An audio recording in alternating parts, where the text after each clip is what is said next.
ഹരി ഓം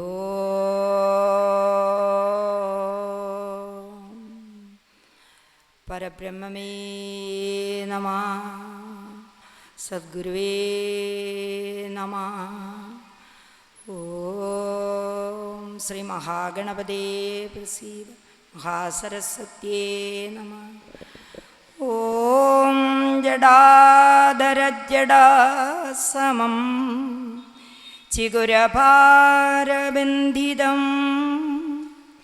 ജടാധരോജ്വലല്ലസത് വിശാലപാലമണ്ഡലം കൃപാകടാക്ഷബന്ധുരം സരോരുഹാക്ഷയുഗ്മകം തപോദനം പ്രഭാകരം പ്രണാമിയ ശിവശിവം പ്രണാമിയ ശിവശിവം. ഓം നമോ ഭഗവതേ ധന്വന്തരയേ അമൃതകലശഹസ്തായ സർവാമയ വിനാശനായ ത്രൈലോക്യനാഥായ ശ്രീ മഹാവിഷ്ണുവേ നമഃ.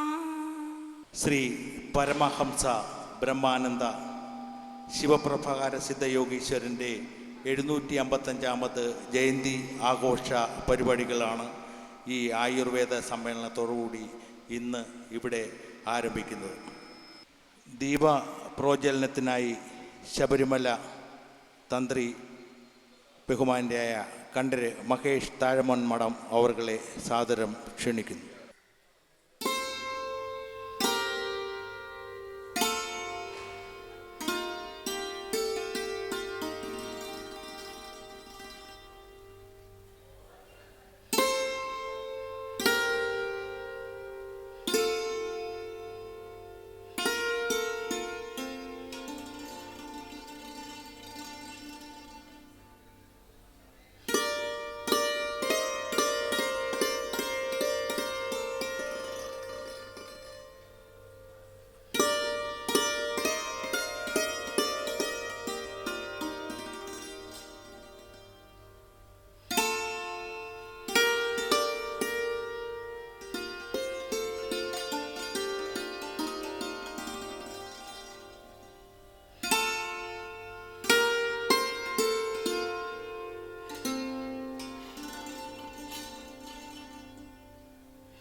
യോഗത്തിന് സ്വാഗതം ആശംസിക്കാൻ മഠാധിപതി സദ്ഗുരു രമാദേവി അമ്മകളെ ക്ഷണിക്കുന്നു.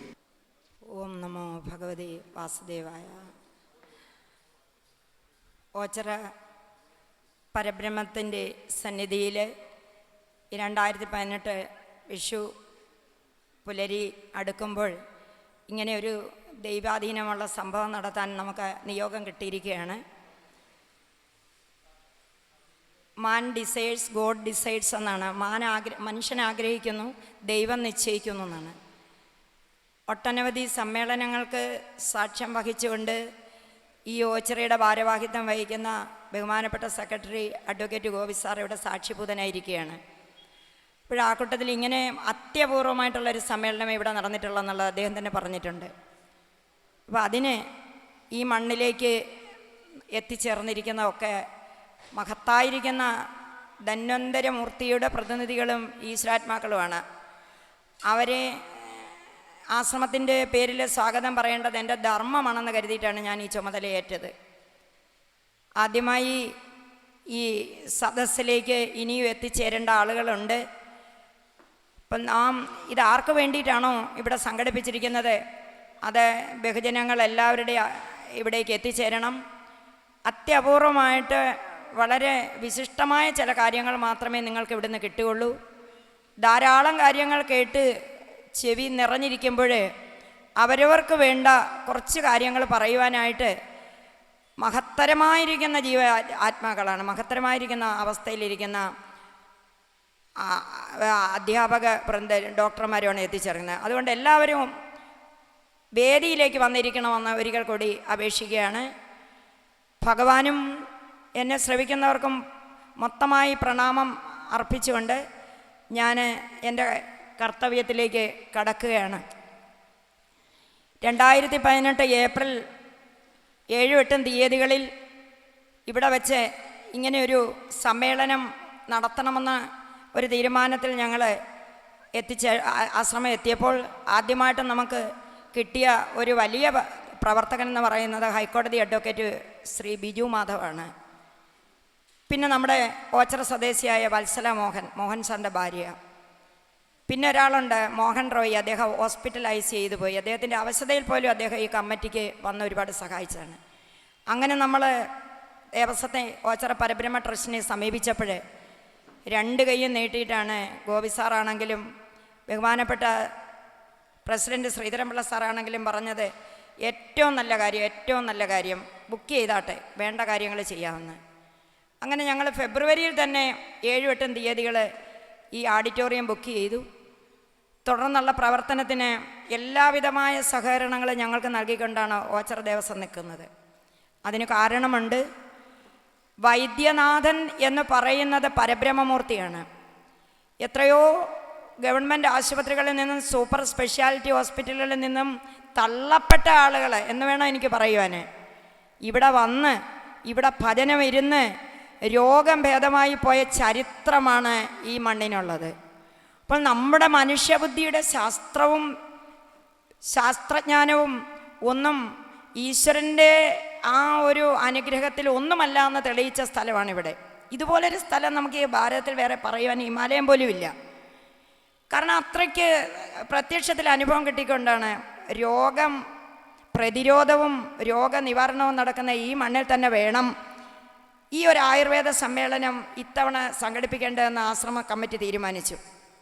ഇതിനു മുമ്പൊന്ന് സംഘടിപ്പിച്ചിട്ടുണ്ട്, ഇത് 2ാമത്തെ സമ്മേളനമാണ്. അത് സുപ്രസിദ്ധമായ നാഗാർജുനയൊക്കെ പങ്കെടുത്തതാണ്. ഞാൻ പേര് പറയുന്നില്ല. അവരൊക്കെ അന്ന് കുറഞ്ഞ സാഹചര്യത്തിൽ ഒരു 14 വർഷത്തിന് മുമ്പ് ആശ്രമത്തിൻ്റെ മണ്ണിൽ വന്നാണ്. ഇന്ന് ആശ്രമത്തിൻ്റെ മണ്ണിൽ വെച്ചത് നടത്താത്തതിൻ്റെ കാര്യം, വേനലിൻ്റെ ചൂട് കൊണ്ട് ഒരു വയൽക്കരയിലാണ് ഈ ആശ്രമം. അപ്പോൾ അത് വളരെ ബുദ്ധിമുട്ടുണ്ടാക്കും. എന്തിനു വേണ്ടിയാണോ നമ്മൾ ജനങ്ങളെ വിളിക്കുന്നത് അതിന് വിപരീത ഫലം ഉണ്ടാകും. അതുകൊണ്ടാണ് അവിടെ നിന്ന് ഇങ്ങോട്ട് ഇത് മാറ്റിയതും ഒരു കാരണം. അങ്ങനെ എങ്ങനെ നോക്കിയാലും ഓച്ചറയുടെ ഇതപര്യന്തമുള്ള ആധ്യാത്മിക സാംസ്കാരിക പ്രവർത്തനത്തിന് തിലകം ചാർത്തിക്കൊണ്ട് ഇവിടെ വേദിയിലിരിക്കുന്ന അതിശ്രേഷ്ഠരായിരിക്കുന്ന 2-3 പേരെയാണ് എനിക്ക് ഇൻട്രൊഡ്യൂസ് ചെയ്യുന്നത്. ശാന്തിഗിരി ആശ്രമത്തിൻ്റെ മഠാധിപതി ഗുരുരത്ന ജ്ഞാനതപസ്വി, അദ്ദേഹത്തെ ഞങ്ങൾ ആദ്യമേ പോയി ക്ഷണിച്ചു. അദ്ദേഹം എത്തിച്ചേരാമെന്ന് പറയുകയും ചെയ്തു. അതിൻ്റെ കാരണം എന്താണെന്ന് വെച്ചാൽ, കൊല്ലം ജില്ലയെ വളരെ ധന്യമാക്കിക്കൊണ്ട് നിൽക്കുന്നതാണ് ശാന്തിഗിരി ആശ്രമം. അവിടെ കരുണാകര ഗുരു നവ ഒലി, അതായത് പുതിയ നവജ്യോതി, ജീവൻ ജ്യോതിസായിട്ട് നിൽക്കുന്ന ആ ഒരു ഗുരുവിൻ്റെ പ്രത്യക്ഷ അനുഗ്രഹം അവിടെ ഉള്ള സ്ഥാനമാണ്. 2ാമത് ഗുരുക്കന്മാരുടെ അനുഗ്രഹമില്ലാതെ ഒന്നും നടക്കുകയില്ല എന്നുള്ള നമ്മുടെ വേദാന്ത തത്വം ഉൾക്കൊണ്ട് പ്രവർത്തിക്കുന്നിടമാണ് അവിടെ. അതിലുപരി ആയുർവേദത്തിൻ്റെ തത്വത്തെ ഏതാണ്ട് 90% അംഗീകരിക്കുന്നതാണ് കരുണാകര ഗുരു. ഇന്ന് കാണുന്ന നമ്മുടെ പുതിയ തത്വശാസ്ത്രങ്ങളെല്ലാം ധ്വംസിച്ചുകൊണ്ട് അദ്ദേഹം രോഗമുണ്ടാകുന്നതിൻ്റെ കാരണം ജനിതക വൈകല്യം തന്നെയെന്ന് കണ്ടുപിടിച്ചു. മറ്റൊരു ഭാഷയിൽ പറഞ്ഞു എന്നേ ഉള്ളൂ.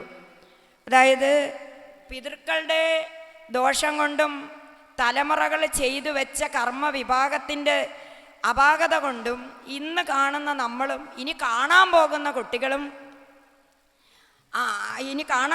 കുട്ടികളും ദുരിതം അനുഭവിക്കേണ്ടി വരുമെന്നുള്ള ദർശനങ്ങൾ കണ്ടെത്തി തൻ്റെ ശരീരം അവസാന ശ്വാസം വരെയും ലോകത്തിന് എങ്ങനെ ഉപകാരപ്രദമാക്കാം എന്ന് ചിന്തിച്ച് വേദവും വേദാന്തത്തിനും ഉപരി ചികിത്സ കൂടി ചെയ്തതാണ് അദ്ദേഹം.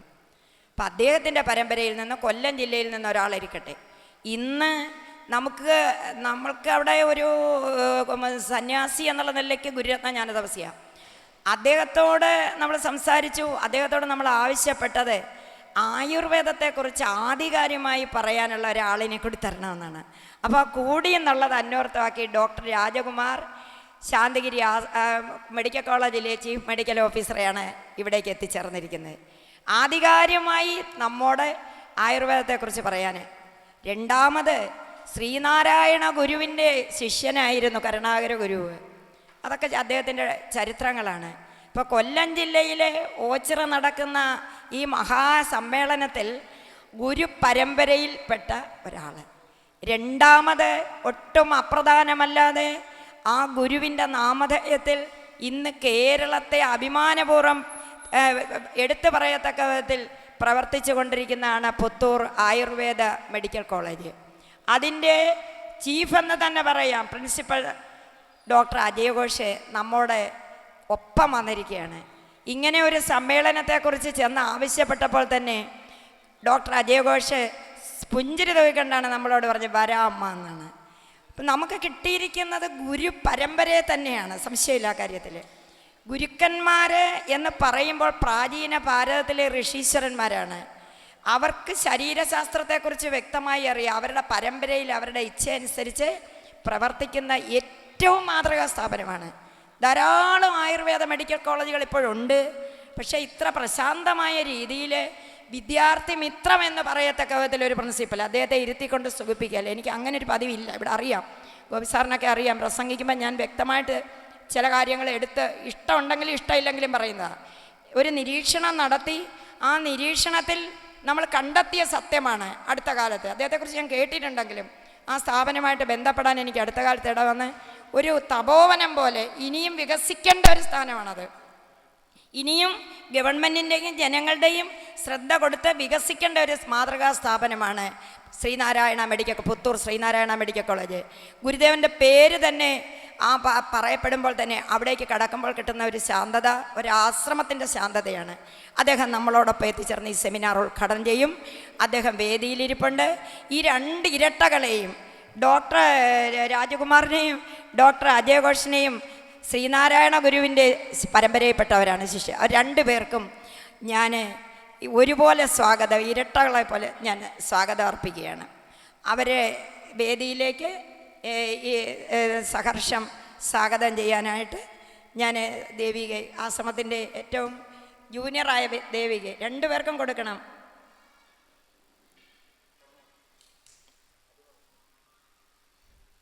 സ്വാഗതം ചെയ്യുകയാണ്. ഈ സ്വാഗതം ഒരു രാഷ്ട്രീയ സമ്മേളനമോ അതുപോലൊന്നുമല്ല. ധന്വന്തരമൂർത്തിയെ പ്രതിനിധികളായിരിക്കുന്ന ആ മഹത്തുക്കൾക്ക് നമ്മൾ സ്വാഗതം അരുളുമ്പോൾ സാക്ഷാൽ ആ ദേവന് തന്നെയാണ് നമ്മൾ സ്വാഗതം കൊടുക്കുന്നത്, സ്വാഗതം അയക്കുന്നത്. ഇവർക്ക് രണ്ടുപേർക്കും ഞാൻ സ്വാഗതം പറയുന്നു. പിന്നെ എനിക്ക് സ്വാഗതം പറയേണ്ടത് തുടക്കത്തിലേ ഞാൻ പറഞ്ഞു. പ്രൊഫസർ ശ്രീധരൻപിള്ള, ഓച്ചിറയുടെ പ്രസിഡൻറ്റ് അഡ്വക്കേറ്റ് കെ ഗോപിനാഥ്, ഓച്ചിറയുടെ എല്ലാമായ ഗോപി സാറ് വേറെ ഒരുപാട് തിരക്കുണ്ടായിട്ടും പറഞ്ഞു, അമ്മ ഞാൻ തീർച്ചയായിട്ടും ആശ്രമത്തിൻ്റെ അനേക കാര്യങ്ങളിൽ ഇവിടെ പങ്കെടുത്തിട്ടുള്ളതുപോലെ ഈ വരുന്ന അതിഥികളെ മാന്യമായിട്ട് തന്നെ അവരെ നമുക്ക് അംഗീകരിക്കണം. ഞങ്ങളാൽ ചെയ്യുന്നത് ഇവിടെ വരിക എന്നുള്ളതാണ്. അദ്ദേഹം ഇവിടെ എത്തിച്ചേർന്ന് നമ്മുടെ ആദ്യമേ തന്നെ ഗോപി സാർ എത്തിച്ചേർന്ന്, അതുമല്ല ഗോപി സാറിൻ്റെ കാര്യങ്ങൾ പറയുമ്പോൾ ഒരു വലിയ സംരംഭത്തിന് തുടക്കം കുറിച്ചിരിക്കുകയാണ് ഓച്ചിറ. ഒരു വേദാന്ത, ഞാൻ കേട്ടത് അങ്ങനെയാണ്, വേദാന്ത യൂണിവേഴ്സിറ്റി തന്നെ ഇവിടെ സ്ഥാപിക്കാനുള്ള ശ്രമം ഉണ്ട്. 100 ദിവസത്തേക്ക് ഇങ്ങനെയുള്ള ആധ്യാത്മിക സെമിനാറുകൾ ഇവിടെ നടത്താനായിട്ട് തീരുമാനമെടുത്തിരിക്കുകയാണ് ഓച്ചിറ ദേവസ്വം. എൻ്റെ ജീവിതത്തിൽ ആദ്യമായിട്ടാണ് ഓച്ചിറയിൽ നിന്ന് അങ്ങനെ ഒരു സംരംഭത്തിന് തുടക്കം കുറിക്കുന്നതായിട്ട് കണ്ടത്. അതിനൊരു സ്വാമി ആദ്യമായിട്ട് തന്നെ വരുന്നുണ്ട്. അപ്പം എല്ലാ വിധത്തിലും ഓച്ചിറയ്ക്ക് ഞാൻ എൻ്റെ ചെറിയ വൃത്തത്തിൽ നിന്നുകൊണ്ട് ഭഗവാൻ പ്രഭാകര സിദ്ധയോഗിയുടെ ആശ്രമത്തിൻ്റെ ആ ഒരു വലിയ മഹർഷിയുടെ ചെറിയ വൃത്തത്തിൽ നിന്നുകൊണ്ട് കേരളത്തിൽ അങ്ങയ്ക്ക് ഞാൻ ഇൻട്രൊഡ്യൂസ് ചെയ്ത് തരുവാണ് ഈ ഒരു ശാസ്ത്രശാഖ കൂടി. കാര്യം ആയുർവേദത്തെ മാറ്റി നിർത്തിയിട്ട് ഒരാധ്യാത്മികതയും ഓച്ചറയ്ക്ക് പറ്റില്ല. കാരണം വേദാന്തം, പക്കാ വേദാന്തം കൊണ്ട് ഇവിടെ ആർക്കും ഒന്നും ചെയ്യാനൊക്കെ ഇല്ല. ആയുസ്സും ആരോഗ്യവും സംരക്ഷിക്കണമെങ്കിൽ ശരീരത്തെ അറിയണം. ആ ശരീരം സംബന്ധമായിരിക്കുന്ന പോരായ്മകൾ നികത്താനാണ് ഭൂരിപക്ഷം ആളുകൾ ഇവിടെ വന്ന് കാലെടുത്ത് വെക്കുന്നതും ഓച്ചറ കൈയെടുക്കുക, കാലെടുത്ത് വെക്കുക, കണ്ണെടുത്ത് വെക്കുക. ഞാൻ ആ ഭാഗത്തേക്ക് കടക്കുന്നില്ല, ഞാൻ സ്വാഗത പ്രഭാഷകയാണ്. അപ്പം പരമ്പരാഗതമായ പാപഫലം കൊണ്ട് ഉണ്ടാകുന്ന കർമ്മരോഗങ്ങളെ മനസ്സിലാക്കി ചികിത്സിക്കുന്ന ഒരൊറ്റ ശാസ്ത്രമേ ഉള്ളൂ ഈ പ്രപഞ്ചത്തിൽ, ആയുർവേദ ശാസ്ത്രം. അത് പരോക്ഷമായി അംഗീകരിച്ചേ പറ്റുള്ളൂ. ഇവിടുത്തെ ചെളിയെടുത്ത് കൊടുത്തവരെ രോഗം മാറ്റിയിട്ടുണ്ടെന്ന് ഞാൻ കേട്ടിട്ടുണ്ട്. അപ്പം കർമ്മ പാപങ്ങളെ, കർമ്മദോഷങ്ങളെ കൂടി കണക്കിലെടുക്കാതെ ഇഞ്ചക്ഷൻ എടുത്തുകൊണ്ടോ ബൈപ്പാസ് ചെയ്തത് കൊണ്ടോ ഈ വരാനിരിക്കുന്ന തലമുറകൾ രക്ഷപ്പെടത്തില്ല എന്ന് മനസ്സിലാക്കി ആ ഒരു നിഗമനത്തിലെത്തിയിട്ടാണ് മഠാധിപതിയായ ഞാൻ, മഹാസിദ്ധരും യോഗിയുമായ ഭഗവാൻ പ്രഭാകര സിദ്ധയോഗിയുടെ പാത പിന്തുടരുന്ന ഞാൻ, എനിക്ക് കിട്ടിയ ദർശനമനുസരിച്ച് മഹത്തുക്കളായിരിക്കുന്ന രണ്ടുപേര്, കൊല്ലം ജില്ലയുടെ കണ്ണായ കണ്ണ്, മനമെന്ന് പറയുന്നില്ല, കണ്ണായ കണ്ണിൽ പ്രവർത്തിക്കുന്ന ഈ സ്ഥാപനത്തെ കൂടി ഓച്ചറയുടെ മഹത്തായ ഈ പ്രവർത്തനത്തിലേക്ക് കൊണ്ടുവരണമെന്ന് അപേക്ഷിക്കുകയാണ്. പിന്നെ എനിക്ക് വൈദ്യ പരമ്പരയെടുത്ത് പറഞ്ഞ് എടുക്കുമ്പോഴേ ഏറ്റവും കിട്ടിയത്, ഇന്നിപ്പം നമ്മൾ അനൗൺസ് ചെയ്തുകൊണ്ടിരിക്കുന്ന പ്രധാന കാര്യം നമ്മുടെ ഇവിടുത്തെ ഈ സൗജന്യ വൈദ്യ പരിശോധനയാണ്. കൂടുതലും പേർക്കും മനസ്സിലായിട്ടില്ല. ഞങ്ങൾ ഫ്ലക്സൊക്കെ വെച്ചെങ്കിലും മനസ്സിലായിട്ടില്ല. പക്ഷേ കുറച്ച് പേര് രജിസ്റ്റർ ചെയ്തു. ആയിക്കോട്ടെ, 10 പേര് വരുമോ 15 പേര് വരുമോ ചെയ്യട്ടെ. നമുക്ക് കിട്ടിയിരിക്കുന്ന ഡോക്ടർ ശ്രീകുമാറിനെയാണ്, റിട്ടയർഡ് ചീഫ് മെഡിക്കൽ ഓഫീസറാണ്. ശ്രീകുമാറിനെ ഞാൻ 5 വർഷത്തിന് മുമ്പ് കാണുന്നത് പൂന്തുറ സ്വാമിയുടെ ആശ്രമത്തിൽ വെച്ചാണ്. ആശ്രമം എന്ന് കേൾക്കുമ്പോൾ നിങ്ങൾ വിചാരിക്കും വലിയ ഒരു കെട്ടിടങ്ങളും കൂളും മതിൽ കെട്ടുകൾക്കും, ഒന്നുമില്ല അവിടെ കണ്ടത് പരമാർത്ഥമായ ഒരു ഗുരുപരമ്പരയാണ്. എഴയുന്ന ജടാധാരികളായിരിക്കുന്ന ആളുകൾ മണലിൽ, ആ കടപ്പുറത്തെ മണലിലിങ്ങനെ ഇരിക്കുകയാണ്. പൂന്തറ കടപ്പുറത്ത് 1, 2 ഒന്നും അല്ല, ഒരു 4-5 സന്യാസിമാർ ജീവനോടുകൂടി ഇരിക്കുന്നു. അല്ലാതെ സമാധി. എന്നെ വിളിച്ചത് അവിടുത്തെ സ്വാമിയുടെ ഒരു സമാധി വാർഷികത്തിൽ പ്രഭാഷണത്തിനാണ്. ഞാൻ അങ്ങനെ നിൽക്കുമ്പോഴാണ് ഈ കാണുന്ന ശ്രീകുമാർ ഒരു മുണ്ടൊക്കെ എടുത്ത് അവിടെ നിൽക്കുന്നു. ഇപ്പം സ്വാമിയാണോ എന്ന് ചോദിച്ചപ്പോൾ പറഞ്ഞു അതേന്ന് പറഞ്ഞു. പിന്നീടാണ് ഞാൻ അറിയുന്ന ഡോക്ടറാണെന്നാണ്. ഡോക്ടറെന്ന് ഞാൻ വിളിച്ചപ്പോൾ പറഞ്ഞു ആദ്യം അമ്മ വിളിച്ചതുപോലെ വിളിച്ചോ, കുഴപ്പമില്ല എന്ന് പറഞ്ഞു. പിന്നീട് ഞാൻ അറിയുന്നത് അവിടെ ചീഫ് സെക്രട്ടറി തലത്തിലിരുന്നവർ, പ്രിൻസിപ്പലായിട്ട് ഇരുന്നവർ, വലിയ വലിയ സ്ഥാപനങ്ങളുടെ, ബിസിനസ് സ്ഥാപനങ്ങളുടെ പ്രതിനിധികളും തലപ്പന്മാരുമായിട്ട് ഇരുന്നവരൊക്കെയാണ് അവിടെ അങ്ങനെ ഇരിക്കുന്ന ജടാധാരികൾ. സത്യം പറഞ്ഞാൽ ഞാൻ അതിശയിച്ചു പോയി. ഈ ലോക ജീവിതത്തിൽ നമ്മൾ കാണിക്കുന്ന ഒരു അഹങ്കാരവും തള്ളലും ഈഗോയും ഒക്കെ എത്ര നിസ്സാരമായിട്ട് അവിടെ ആവിഷ്കരിച്ചിരിക്കുകയാണ്. ആ വെറും മണ്ണിൽ വന്നിരിക്കുകയാണ് ആ ഗുരുസന്നിധാനത്തിൽ പ്രഗത്ഭരായിരിക്കുന്ന ആളുകൾ. സത്യം പറഞ്ഞാൽ ഞാൻ കരഞ്ഞുപോയി. ശ്രീകുമാറുമായിട്ട് പിന്നീട് ഞാൻ തുടരെ ബന്ധപ്പെട്ടു. ഞാൻ അവിടെ കിള്ളിപ്പാലത്ത് ചെന്നപ്പോൾ അദ്ദേഹം പറഞ്ഞു തീർച്ചയായിട്ടും അമ്മ ഞാൻ എത്തിച്ചേർന്ന് കൊള്ളാം, ഇന്നവരൊക്കെയാണ്, അവരെയൊക്കെ ക്ഷണിച്ചിട്ടുണ്ട്, അവരൊക്കെ വരുമെന്നാണ് എൻ്റെ വിശ്വാസം. അപ്പം റൂം എടുക്കണോ ശ്രീകുമാറെ? ഒന്നും വേണ്ട, ഞാൻ ആ ആൾത്തറയിൽ വന്നിരുന്നോളാം, അമ്മ എനിക്ക് വേണ്ടിയിട്ട് ബുദ്ധിമുട്ടിരുന്നുണ്ട്. അദ്ദേഹത്തിൻ്റെ കൈപുണ്യം നിങ്ങൾ അനുഭവിച്ചറിയുക. ഞാൻ പറഞ്ഞ് അറിയിക്കണ്ടയില്ല, ഇപ്പം രജിസ്റ്റർ ചെയ്തിരിക്കുന്നവർക്കെല്ലാം അദ്ദേഹത്തിൻ്റെ കൈപുണ്യം അറിയാം. അങ്ങനെ മഹാസിദ്ധന്മാരുടെ പരമ്പരയിലേക്കാണ് വന്നത്. പിന്നീട് ആദ്യമേ നമ്മൾ ദക്ഷിണ കൊടുത്ത് ആചരിച്ച ഒരു ഗുരു ഇവിടെ ഇരിപ്പുണ്ട്. കാഴ്ചയിൽ കുഞ്ഞാണ്, കണ്ടാൽ 10-20 വയസ്സേ ഉള്ളൂ. പക്ഷേ ഈ ലോകത്തെ ചലിപ്പിച്ചു കൊണ്ടിരിക്കുന്ന ധർമ്മശാസ്താവ്, അതായത് ഈ പ്രപഞ്ചത്തിൽ ഒരു ദൈവമുണ്ടെന്ന് മകരം 1 പ്രഖ്യാപിച്ചുകൊണ്ട് തെളിയുന്ന മകരജ്യോതിക്ക് ആ മഹാദേവനെ തിരുവാഭരണം ചാർത്തി അഭിഷേകം ചെയ്യാൻ ദൈവനിയോഗം, ബ്രഹ്മനിയോഗം ഉണ്ടായ ഒരു കുഞ്ഞിന്ന് കേരളത്തിലുള്ളതാണ് തന്ത്രി മഹേഷ്. എത്ര സ്തുതിച്ചാലും എനിക്ക് പോരാ. അദ്ദേഹത്തിൻ്റെ മുത്തശ്ശനായിരിക്കുന്ന കണ്ഠരര് മഹേഷ് എന്നോടൊപ്പം അദ്ദേഹം ആശ്രമത്തിൽ വന്നിട്ടുണ്ട്. കണ്ഠരര് മഹേഷ് തന്ത്രിയായിട്ട് എനിക്ക് അടുത്ത പരിചയമാണ്. ആ മുത്തശ്ശൻ സുഖമില്ലാതായി.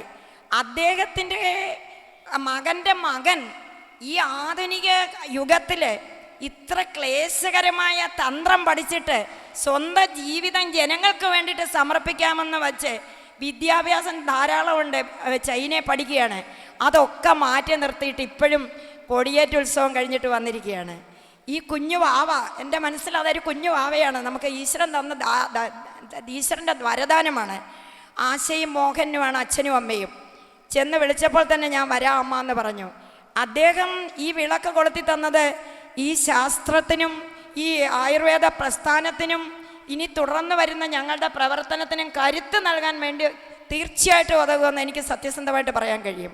കാരണം എന്ത് രോഗം ഉണ്ടെങ്കിലും ശബരിമല മല ചവിട്ടുകയാണ്, അയ്യനെ കാണാൻ പോകുക. നമ്മൾ ഭഗവാനെ കണ്ട് ഈ വ്രതം നോക്കി ഭഗവാന്റെ അടുത്ത് ചെന്ന് കഴിയുമ്പോൾ ഊമ പോലും സംസാരിക്കുന്നു. അങ്ങനെ നമുക്ക് കിട്ടിയിരിക്കുന്ന ഇവരൊക്കെ ഇന്ന് ഈ 2018 ശനിയാഴ്ച ഈ 7-ാം തീയതി ഈ ദിവസം ഈ വേദിയെ അലങ്കരിക്കുന്ന ബ്രഹ്മപീഠത്തിലിരിക്കുന്ന മഹാജീവനുകളാണെന്ന് ഞാൻ എൻ്റേതായ നാവ് കൊണ്ട് പറയുകയാണ്, ഒരു സന്യാസിയുടെ നാവ് കൊണ്ട്. അത് തീർച്ചയായിട്ടും ഈ ഓച്ചിറയ്ക്ക് വരാനിരിക്കുന്ന ഈ ഒരു ഭരണസമിതിക്കും വരാനിരിക്കുന്ന കർമ്മത്തിനും എല്ലാവിധമായ പ്രയോജനം ചെയ്യും. ഒരു വിഷ്കൈ നീട്ടം പോലെയാണ് തന്ത്രി വന്ന് ആ തിരുവിളക്ക് കത്തിച്ചത്. അദ്ദേഹത്തിന് നിങ്ങളുടെ എല്ലാവരുടെയും പേരിൽ 100 സ്വാഗതം. ഒരു മുത്തശ്ശി പറയുന്ന പോലെ സ്വാഗതം പറയുകയാണ്. പിന്നെ ഇവിടെ എത്തിയിരിക്കുന്ന മീഡിയക്കാർ, അടൂര് ഇന്ന് ഓടിയെത്തിയത് പ്രഭാകര സിദ്ധിയോഗിയുടെ ഭക്തനാണ്, ഹെമൻലി സ്റ്റുഡിയോയുടെ മാനേജരാണ് ബിനു. പിന്നെ OCV ദൃശ്യ, OCV ഒത്തിരി സഹായിച്ച്. ഇന്നലെയും മിനിങ്ങാന്നുമായിട്ട് CD നെറ്റും OCVയിലും കൂടെ മാതൃഭൂമി കണ്ടിട്ട് അവരെല്ലാം മാന്നാറൊന്നും മാവേലിക്കരയെന്നൊക്കെ വിളിച്ച് ചോദിക്കുകയാണ്, അപ്പോൾ വൈദ്യപരിശോധന എപ്പോഴാണ്, അപ്പോൾ ഇത് എപ്പോൾ നടക്കും? നല്ലൊരു പ്രചാരണം തന്നു. എത്രയോ മീറ്റുകൾ ഞങ്ങൾ നടത്തി. ഞങ്ങളിതിൻ്റെ തുടക്കത്തിൽ കോട്ടയത്ത് നടത്തി. പക്ഷേ ഇന്ന് ഓച്ചിറ വെച്ച് ഞങ്ങൾ ഈ മാസം 3-ാം തീയതി ബിജു മാധവ്, നമ്മുടെ NSS സെക്രട്ടറി രാമചന്ദ്രൻ, വത്സല മോഹൻ, ഇവരെല്ലാവരും ചേർന്ന് ഞങ്ങൾ നടത്തിയ ആ മീറ്റ്, ഈ റൂമിൽ ഓങ്കാരത്തിൻ്റെ റൂമിൽ വെച്ച് നടത്തിയ ആ മീറ്റ് ഇത്ര ഭംഗിയായിട്ട് ഞങ്ങൾ വിചാരിച്ചാൽ പറ്റില്ല ഈ വേനൽക്കാലത്ത് ഇത്ര പ്രചാരണം കൊടുക്കാൻ. ഇനിയും ആളുകൾ വരുന്നുണ്ട്, ആളുകൾ ധാരാളം ഇങ്ങോട്ട് വിളിച്ചിട്ടുണ്ട്, ഇന്നും നാളെയുമായിട്ടാണ്. അപ്പം ഇങ്ങനെ അത്യത്ഭുതകരമായ ഒരു മീറ്റ് നമ്മളിവിടെ ഉദ്ഘാടനം പോകുകയാണ്. അതിൻ്റെ സ്വാഗതമാണ് ഞാൻ പറഞ്ഞത്. ഇനി എൻ്റെതായ ഒരു 10 മിനിറ്റ് കാര്യം ഞാൻ പറയാൻ ഉദ്ദേശിക്കുന്നു. ഈ ബഹുമാനപ്പെട്ട ഡോക്ടർ അജിത്ത് യോഗിയാണ്. ഡോക്ടർ വേദിയിലേക്ക് ഇരിക്കേണ്ട ആളാണ്. അതാ ഇവിടെ ഇരുന്നില്ലെങ്കിൽ കണ്ണിപ്പെടത്തില്ല, സംസാരിക്കാൻ പറ്റത്തില്ല, വിട്ടുപോകും. പുത്തൂർ മെഡിക്കൽ കോളേജിൽ നിന്ന് ഡോക്ടർ അജിത്ത് പ്രഭാകര സിദ്ധിയോഗിയുടെ ഭക്തനും റിസർച്ച് ചെയ്യുന്ന ഡോക്ടറാണ്. അദ്ദേഹം സബിനെ എത്തിച്ചേർന്നിരിക്കുകയാണ്. അതുകൊണ്ട് എല്ലാവർക്കും, ആർക്ക് വിട്ടുപോയിട്ടുണ്ടെങ്കിൽ എല്ലാവർക്കും സ്വാഗതം, ഉള്ള ആളുകൾക്ക് സ്വാഗതം, മീഡിയക്കാർക്ക് സ്വാഗതം അരുളുന്നു. പിന്നെ എത്ര വർഷമായിട്ട് ഈ യോഗിയെ ആരാധിക്കുന്നു എന്ന് ചോദ്യം വന്നു. 1950കളിൽ എൻ്റെ പിതാവായ ഗുരുദാസ് ശിവയോഗി എന്ന് പറയുന്ന പണിക്കർ, അദ്ദേഹം പൊളിറ്റിക്സിലായിരുന്നു. പിന്നെ ഒരു ഭദ്രകാളി ക്ഷേത്രത്തിൻ്റെ പ്രസിഡൻ്റായിട്ട് അതിൻ്റെ കാര്യകർത്തരമൊക്കെ നോക്കിയാണ് എൻ്റെ പിതാവ്. അദ്ദേഹത്തിനോടുള്ള സ്നേഹം വെച്ചിട്ട് അദ്ദേഹത്തിനാണ് ഈ മഹാപുരുഷനുമായിട്ട് സമ്പർക്കം ഉണ്ടായത്, പ്രഭാകര സിദ്ധിയോഗിയായിട്ട്. അവർ തമ്മിൽ 50കളിൽ തുടങ്ങിയ ആ ഒരു കൂട്ടുകെട്ടും സമ്പർക്കവും 86 ശിവപ്രഭാകര സിദ്ധിയോഗിയുടെ സമാധി വരെ നിലനിന്നു. 86 ഏപ്രിൽ 6-ാം തീയതി. അപ്പോൾ ഇവർ തമ്മിലുള്ള ആ സ്നേഹസമ്പർക്കങ്ങളും ഗുരുശിഷ്യ ബന്ധവും വർദ്ധിച്ച് വന്ന് പിതാവിലുള്ള വിശ്വാസം കൊണ്ട് അവധൂതനായ ഈ മഹർഷി പറഞ്ഞു, 18 സിദ്ധന്മാരിൽ പാമ്പാട്ടി സിദ്ധർ എന്ന് പറയുന്ന ഈ യോഗി, ഇദ്ദേഹം പറഞ്ഞു, എൻ്റെ ഓർമ്മയ്ക്ക് ഇവിടെ ഒരു സ്ഥാപനം വേണം. അപ്പോൾ എൻ്റെ പിതാവ് എല്ലാം വെട്ടിത്തുറന്ന് പറയുന്ന ആളാണ്, ഒന്നും ഒളിച്ചു വയ്ക്കത്തില്ല. അദ്ദേഹം പറഞ്ഞു, ഗുരുദേവ, ഇത് ഒരു കുറഞ്ഞ സാഹചര്യമേ ഉള്ളൂ, വൈദ്യുതി പോലും ഇല്ലാത്ത ഒരു ഗ്രാമമാണ് ചിങ്ങോലി ഗ്രാമം, NDPCക്ക് അടുത്ത്. എന്തൊക്കെയാണ് ചെയ്യേണ്ടതെന്നൊന്നും പറ്റില്ല, ഒന്നും ചെയ്യണ്ട. ഒരു 3 തലമുറ വരെ ഇവിടെ ഈ സന്ദേശം പ്രചരിപ്പിക്കാൻ ആളെ ഞാൻ വരുത്തിക്കോളാം. അപ്പം ഞങ്ങൾ വിചാരിച്ചത് കുറച്ച് ആളുകളെ വരുത്തുമെന്നാണ്. പക്ഷേ ഈ തലമുറ എന്ന് പറയുന്നത് എനിക്ക് പറയാതിരിക്കാൻ നിവൃത്തിയില്ല. 8 വയസ്സുള്ള മകനാണ് അന്ന്. ഞങ്ങൾ ട്രിവാൻഡ്രത്തെ പട്ടത്തെ ഏറ്റവും വലിയ സ്കൂളിൽ പഠിക്കുകയാണ്, ആൺകുട്ടി, 2 കുട്ടികളാണ് എനിക്ക്. അവരിൽ ഇളയവനെ ഈ ഉണ്ടിക്കാവിൽ വിളിച്ചു കൊണ്ടുപോയി ജ്യോതിശാസ്ത്രത്തിൻ്റെ രഹസ്യ ഉപദേശം കൊടുത്തു. ഞങ്ങളുടെ കുടുംബത്തിൽ ആരും തന്നെ ഗണകന്മാരോ അല്ലെങ്കിൽ ജ്യോതിഷം നോക്കുന്നവരോ ഇല്ല. എൻ്റെ ഫാദറിനെ വരെ ഒരു MBBS ഡോക്ടറാണ്, ഹസ്ബൻഡും ഒരു എൻജിനീയറാണ്. പക്ഷേ ഈ കുട്ടി കവടി വെക്കാനും ജ്യോത്സ്യം നോക്കാനും പിന്നെ ശാസ്ത്രങ്ങൾ പഠിക്കാനും തുടങ്ങിയപ്പോൾ സംസ്കൃത കോളേജിൽ കൊണ്ടുവന്ന് തിരുവനന്തപുരത്ത് ചേർത്ത് ഞാൻ പിന്നീട്, അത് ഗുരുസമാധി കഴിഞ്ഞാണ്. അപ്പോൾ ഈ ഗുരു എന്താണ് ചെയ്തതെന്ന് എനിക്കറിയില്ല. താന്ത്രികവും ജ്യോതിഷവും രഹസ്യ ഉപദേശം കൊടുത്തുകൊണ്ട് അയാൾ ജോലിക്ക് പോകാതെ MA സംസ്കൃതം എടുത്തിട്ട് ഇതിലേക്ക് മുഴുവൻ സമയവും പ്രവർത്തനമാണ്. അപ്പോൾ ഇതുകൊണ്ട് തീർന്നു ബാധ്യത. ഇതൊരു പുലിവാല. കാരണം എന്നും ആശ്രമം തുറക്കണം, എന്നും വിളക്ക് കത്തിക്കണം, ജനങ്ങളോട് സംവാദം ചെയ്യണം, അതിനിടയ്ക്ക് ജോലി നോക്കണം. അപ്പം ഇതൊരു വലിയൊരു പ്രതിബദ്ധതയാണ് ഗുരുശിഷ്യ ബന്ധത്തിൽ. ഇതിൽ നിന്ന് ഒഴിഞ്ഞു നിൽക്കാൻ എനിക്ക് പറ്റാത്തത്, എന്നെയും അദ്ദേഹം ഗുരുപദേശം തന്ന് 85 സമാധിക്ക് മുമ്പ് ഒരധികാരം തന്നു. ഒരധികാരം തന്നത് മാത്രമല്ല, കുറേ താളിയോല ഗ്രന്ഥങ്ങളും തന്നു. ഈ ഗ്രന്ഥങ്ങളെല്ലാം വൈദ്യസംബന്ധമായി. എനിക്കൊന്നും അറിയത്തില്ല. ശരിക്കും പറഞ്ഞാൽ ഒരു നല്ല പാചകം ചെയ്യാൻ പോലും അറിയാത്ത ഞാൻ മാത്തമാറ്റിക്സ് MSc എടുത്തിട്ട് ഇലക്ട്രിസിറ്റി ബോർഡിൽ ഓഫീസറായിട്ട് ജോലി ചെയ്യുന്ന ഞാൻ ഇത് എന്തിനെന്നറിയില്ല. പക്ഷെ ഞാനത് സൂക്ഷിച്ചു വെച്ചു. ഇന്ന് അദ്ദേഹത്തിൻ്റെതായ മാനുസ്ക്രിപ്റ്റുകൾ റഷ്യയിൽ നിന്നും ഫ്രാൻസിൽ നിന്നൊക്കെ വരുന്ന പണ്ഡിതന്മാർ ചോദിക്കുന്നു ഇത് ഏത് ഭാഷയാണെന്നറിയില്ല എന്ന്. അതിൽ 50% വൈദ്യസംബന്ധമായ വിഷയങ്ങളാണ്. ആയുർവേദമാണ്. ആയുർവേദം തന്നെയാണ്. അത് നമ്മുടെ ആയുർവേദ ഡിപ്പാർട്ട്മെൻറ്റുമായിട്ട്, ആയുഷ് ഡിപ്പാർട്ട്മെൻറ്റുമായിട്ട് ബന്ധപ്പെട്ട് ആയുഷ് ഡിപ്പാർട്ട്മെൻറ്റിൻ്റെ ഡ്രഗ്സ് ലൈസൻസ് വാങ്ങിച്ച് ഞങ്ങളിവിടെ ഓച്ചറ ഒരിക്കൽ എക്സിബിഷൻ ചെയ്തതാണ് ആ മെഡിസിനുകൾ. ഉറക്കത്തിന് കുറവുള്ളവർക്കും അൽസിമേഴ്സിന് പിന്നെ ആർഷസിന് 3 രോഗങ്ങൾക്ക് ഉള്ളത് ഞങ്ങൾ ഇവിടെ ഡ്രഗ്സ് ലൈസൻസോടുകൂടി എടുത്തിട്ടുള്ളതാണ്. അപ്പോൾ ഇത് പറയാൻ കാര്യം, അത്യപൂർവമായിരിക്കുന്ന മഹാസിദ്ധന്മാർ എന്തെങ്കിലും ആരെയെങ്കിലും ഏൽപ്പിച്ചിട്ടുണ്ടെങ്കിൽ അത് പലിശ സഹിതം തിരിച്ചു കൊടുക്കേണ്ട ബാധ്യതയുണ്ട്. അതാണ് ഗുരുശിഷ്യ ബന്ധം. ജനങ്ങൾക്ക് വേണ്ടിയിട്ടാണ് ഗുരുക്കന്മാരിത് തരുന്നത്. അപ്പോൾ അത് ഒളിച്ചു വയ്ക്കുകയും അലസത കൊണ്ട് ചെയ്യാതിരിക്കുകയും ചെയ്താൽ ദൈവകോപം മാത്രമല്ല ഗുരുശാപം ഉണ്ടാകും. അപ്പം അത് വരാതിരിക്കാൻ വേണ്ടിയിട്ട് കാലാകാലങ്ങളിൽ ഗുരുനിർദ്ദേശത്താൽ നമ്മളിത് ഏറ്റുപിടിച്ചിരിക്കുകയാണ്. വലിയ ബുദ്ധിമുട്ടുള്ള കാര്യമാണ്, പക്കാ സത്യമാണ്. കാരണം പ്രഭാകര സിദ്ധയോഗിയൊക്കെ കണ്ടിട്ടുള്ളവർക്കും കേട്ടിട്ടുള്ളവർക്കും അറിയാം, സത്യലംഘനം നടത്തിയാൽ ആ കുടുംബം വെളുപ്പിച്ചിട്ടുണ്ട്. പല കുടുംബങ്ങളും. നമ്മുടെ കുടുംബം വെളുത്തിട്ടില്ല. നമ്മുടേതായ മാർഗത്തിൽ ധാരാളം സജ്ജനങ്ങൾ, ഡോക്ടർമാർ, ഡോക്ടർ മീര, ഡോക്ടർ ലക്ഷ്മി, ഒരുപാട് ഇതേണ്ട പ്രൊഫസർ ഇന്ദിര, ഇങ്ങനെ ഒരുപാട് എഡ്യൂക്കേറ്റഡ് ക്ലാസ്സാണ് കയറി വരുന്നത് ഇദ്ദേഹത്തെക്കുറിച്ച് പറയുമ്പോൾ. കാരണം നമ്മളൊരു വ്യത്യസ്ത മേഖലയിൽ ജീവിച്ചിരുന്ന വ്യക്തിയാണ്, ഗൃഹസ്ഥ സന്യാസിയാണ്. ഞാനിത് പറയുമ്പോൾ ഇതിനകത്ത് ഒരു പതിരും ചേർത്തിട്ടില്ല, ഒരു വ്യാജവും ഇല്ല. അതിവിടെ ഓച്ചറ ദേവസ്വത്തിലെ ബഹുമാനപ്പെട്ട സെക്രട്ടറിക്ക്, പ്രസിഡൻറ്റിനും ഒക്കെ അറിയാം. 30 വർഷമായിട്ട് ഞാനിവിടെ നിരന്തരം ഒരു കള്ളം പറയില്ല. അപ്പം നമുക്ക്, ഞാൻ പറഞ്ഞുകൊണ്ട് വന്ന 3ാമത്തെ തലമുറയിൽ ഒരാൾ കയറി വന്നേക്കുന്നു. 1, 2, 3ാമത്തെ തലമുറയിൽ മകളുടെ മകൻ മിലിറ്ററിയിൽ ജോലിക്ക് പോയ പയ്യൻ തിരിച്ചു വന്നിട്ട് ഗുരുജിയുടെ എന്തെങ്കിലും ഉണ്ടോ എന്നാണ് ചോദിക്കുന്നത്. ഗുരുജിയുടേതുണ്ട്, അത് വൈദ്യമാണ്, നിനക്ക് പറ്റുന്നതല്ല അത്. ഞാൻ സംസ്കൃതം പഠിച്ചിട്ടുണ്ട് 3 കൊല്ലം. പറ്റുന്നെങ്കിൽ നോക്കാം. ശരി, പറ്റുന്നെങ്കിൽ നോക്ക്, എഴുതി നോക്ക്, നീറ്റും ഗെയിമും ഒക്കെ എവിടെങ്കിലും കിട്ടുന്നെങ്കിൽ കിട്ടട്ടെ. അങ്ങനെ ആ ഗുരുനിശ്ചയത്താൽ അതികഠിനമായ ഈ വിഷയം, കാര്യം നമ്മൾ പഠിക്കുന്ന പോലെ ആയുർവേദം പോയി ചെന്ന് A+ വാങ്ങിച്ച് പഠിക്കാവുന്നതല്ല. സംസ്കൃതം, വേദാന്തം, ജ്യോതിഷം, അനോട്ടമി, വാഗ്ഭടാചാര്യൻ്റെ പുസ്തകം, അഷ്ടാംഗഹൃദയം, സത്യം പറഞ്ഞാൽ പുസ്തകങ്ങൾ കണ്ടിട്ട് എൻ്റെ ശരീരം വിയർത്തുപോയി, തല വിയർത്തുപോയി. കാരണം ഞങ്ങളൊക്കെ വേദാന്തം പറഞ്ഞുകൊണ്ട് കിടക്കുന്നു. മനസ്സാണ് എല്ലാത്തിൻ്റെ ഉറവിടം, മനസ്സ് ശുദ്ധമായല്ല ശുദ്ധമാകും, അതിന് ഭാഗവതം മതി എന്നൊക്കെ ഞങ്ങളൊക്കെ പ്രസംഗിക്കുന്നു. ഇവിടെ എന്നും പ്രസംഗമാണല്ലോ. പക്ഷെ ഇത് തുടങ്ങുന്നത് രാഗാദി ദോഷരഹിതമായിരിക്കുന്ന അവസ്ഥയിലുള്ള അപൂർവ വൈദ്യനെ ചികിത്സിക്കുന്നതെന്ന് പറഞ്ഞാണ് അഷ്ടാംഗഹൃദയം. സത്യം പറയുകയാണ്, ആദ്യന്തമായിരിക്കുന്ന സത്യവും പ്രപഞ്ച സൃഷ്ടി രഹസ്യവുമാണ് അവിടേക്ക് കൊടുത്തേക്കുന്നത്. അത്ര എനിക്കിപ്പോൾ പറയാനൊക്കത്തുള്ളൂ. ആധികാരികമായിട്ട് പറയാനുള്ളവരിയ്ക്കുക. അതിൻ്റെ 4-5 പേജ് മറിച്ച് നോക്കിയപ്പോൾ തന്നെ ഞാൻ ശരീരം കൊണ്ട് ക്ഷീണിച്ചു. അപ്പോൾ ഞാൻ മനസ്സുകൊണ്ട് സന്തോഷിച്ചു.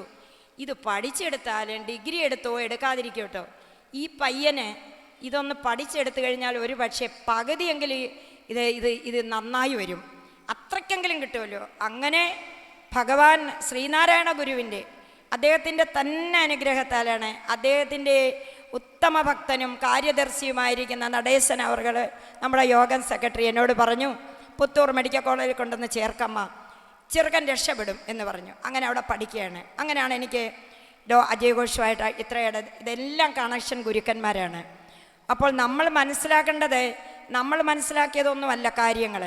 ഇന്ന് നമ്മൾ പുതിയ ഒരു ദുരിതത്തിൽ വീണിരിക്കുകയാണ്. കഞ്ചാവ് ഇവിടെ ഇഷ്ടമാതിരി കൊണ്ടുവന്നു കഴിഞ്ഞു.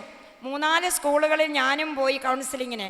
12ാം ക്ലാസ്സിലും 10ാം ക്ലാസ്സിലും ടെൻഷനുള്ള കുട്ടികളെ ഈ കഞ്ചാവ് കൊണ്ടുവന്ന് കൊടുത്ത് അവരെ കയ്യിലെടുക്കുന്ന ഒരു ലോബി തന്നെ ഇവിടെയുണ്ട്. കാരണം ധ്യാനിക്കുക, ജപിക്കുക, ഉദയാൽ എഴുന്നേൽക്കുക, സസ്യാഹാരം കഴിക്കുക, ശോധന ചെയ്യുക എന്നൊക്കെ പറയുന്ന പരിപാടികളേ ഇല്ല. രാവിലെ പുസ്തകം കൊടുത്ത് ഇറക്കി വിട്ട് കഴിഞ്ഞാൽ ഇവൻ A+ വാങ്ങിച്ചില്ലെങ്കിൽ വീട്ടിലേക്ക് വരണ്ട. ഇങ്ങനെ ടെൻഷൻ അനുഭവിക്കുന്ന ഒരു സംസ്കൃതി, ഇങ്ങനെ ടെൻഷൻ അനുഭവിക്കുന്ന ഒരു സമൂഹം ഇനി ഉണ്ടാവാൻ പാടില്ല. ബഹുമാനപ്പെട്ട ഹൈക്കോടതി അഡ്വക്കേറ്റ് ബിജു മാധവ് ലീവെടുത്ത് കൂടെ നിന്ന് പ്രവർത്തിക്കുന്നതിൻ്റെ കാര്യം അദ്ദേഹം എന്നോട് പറഞ്ഞു, അമ്മേ ഒരു പൈസയും വേണ്ട, ഞാൻ ഈ വെയിൽ കൊള്ളാൻ തയ്യാറാണ്.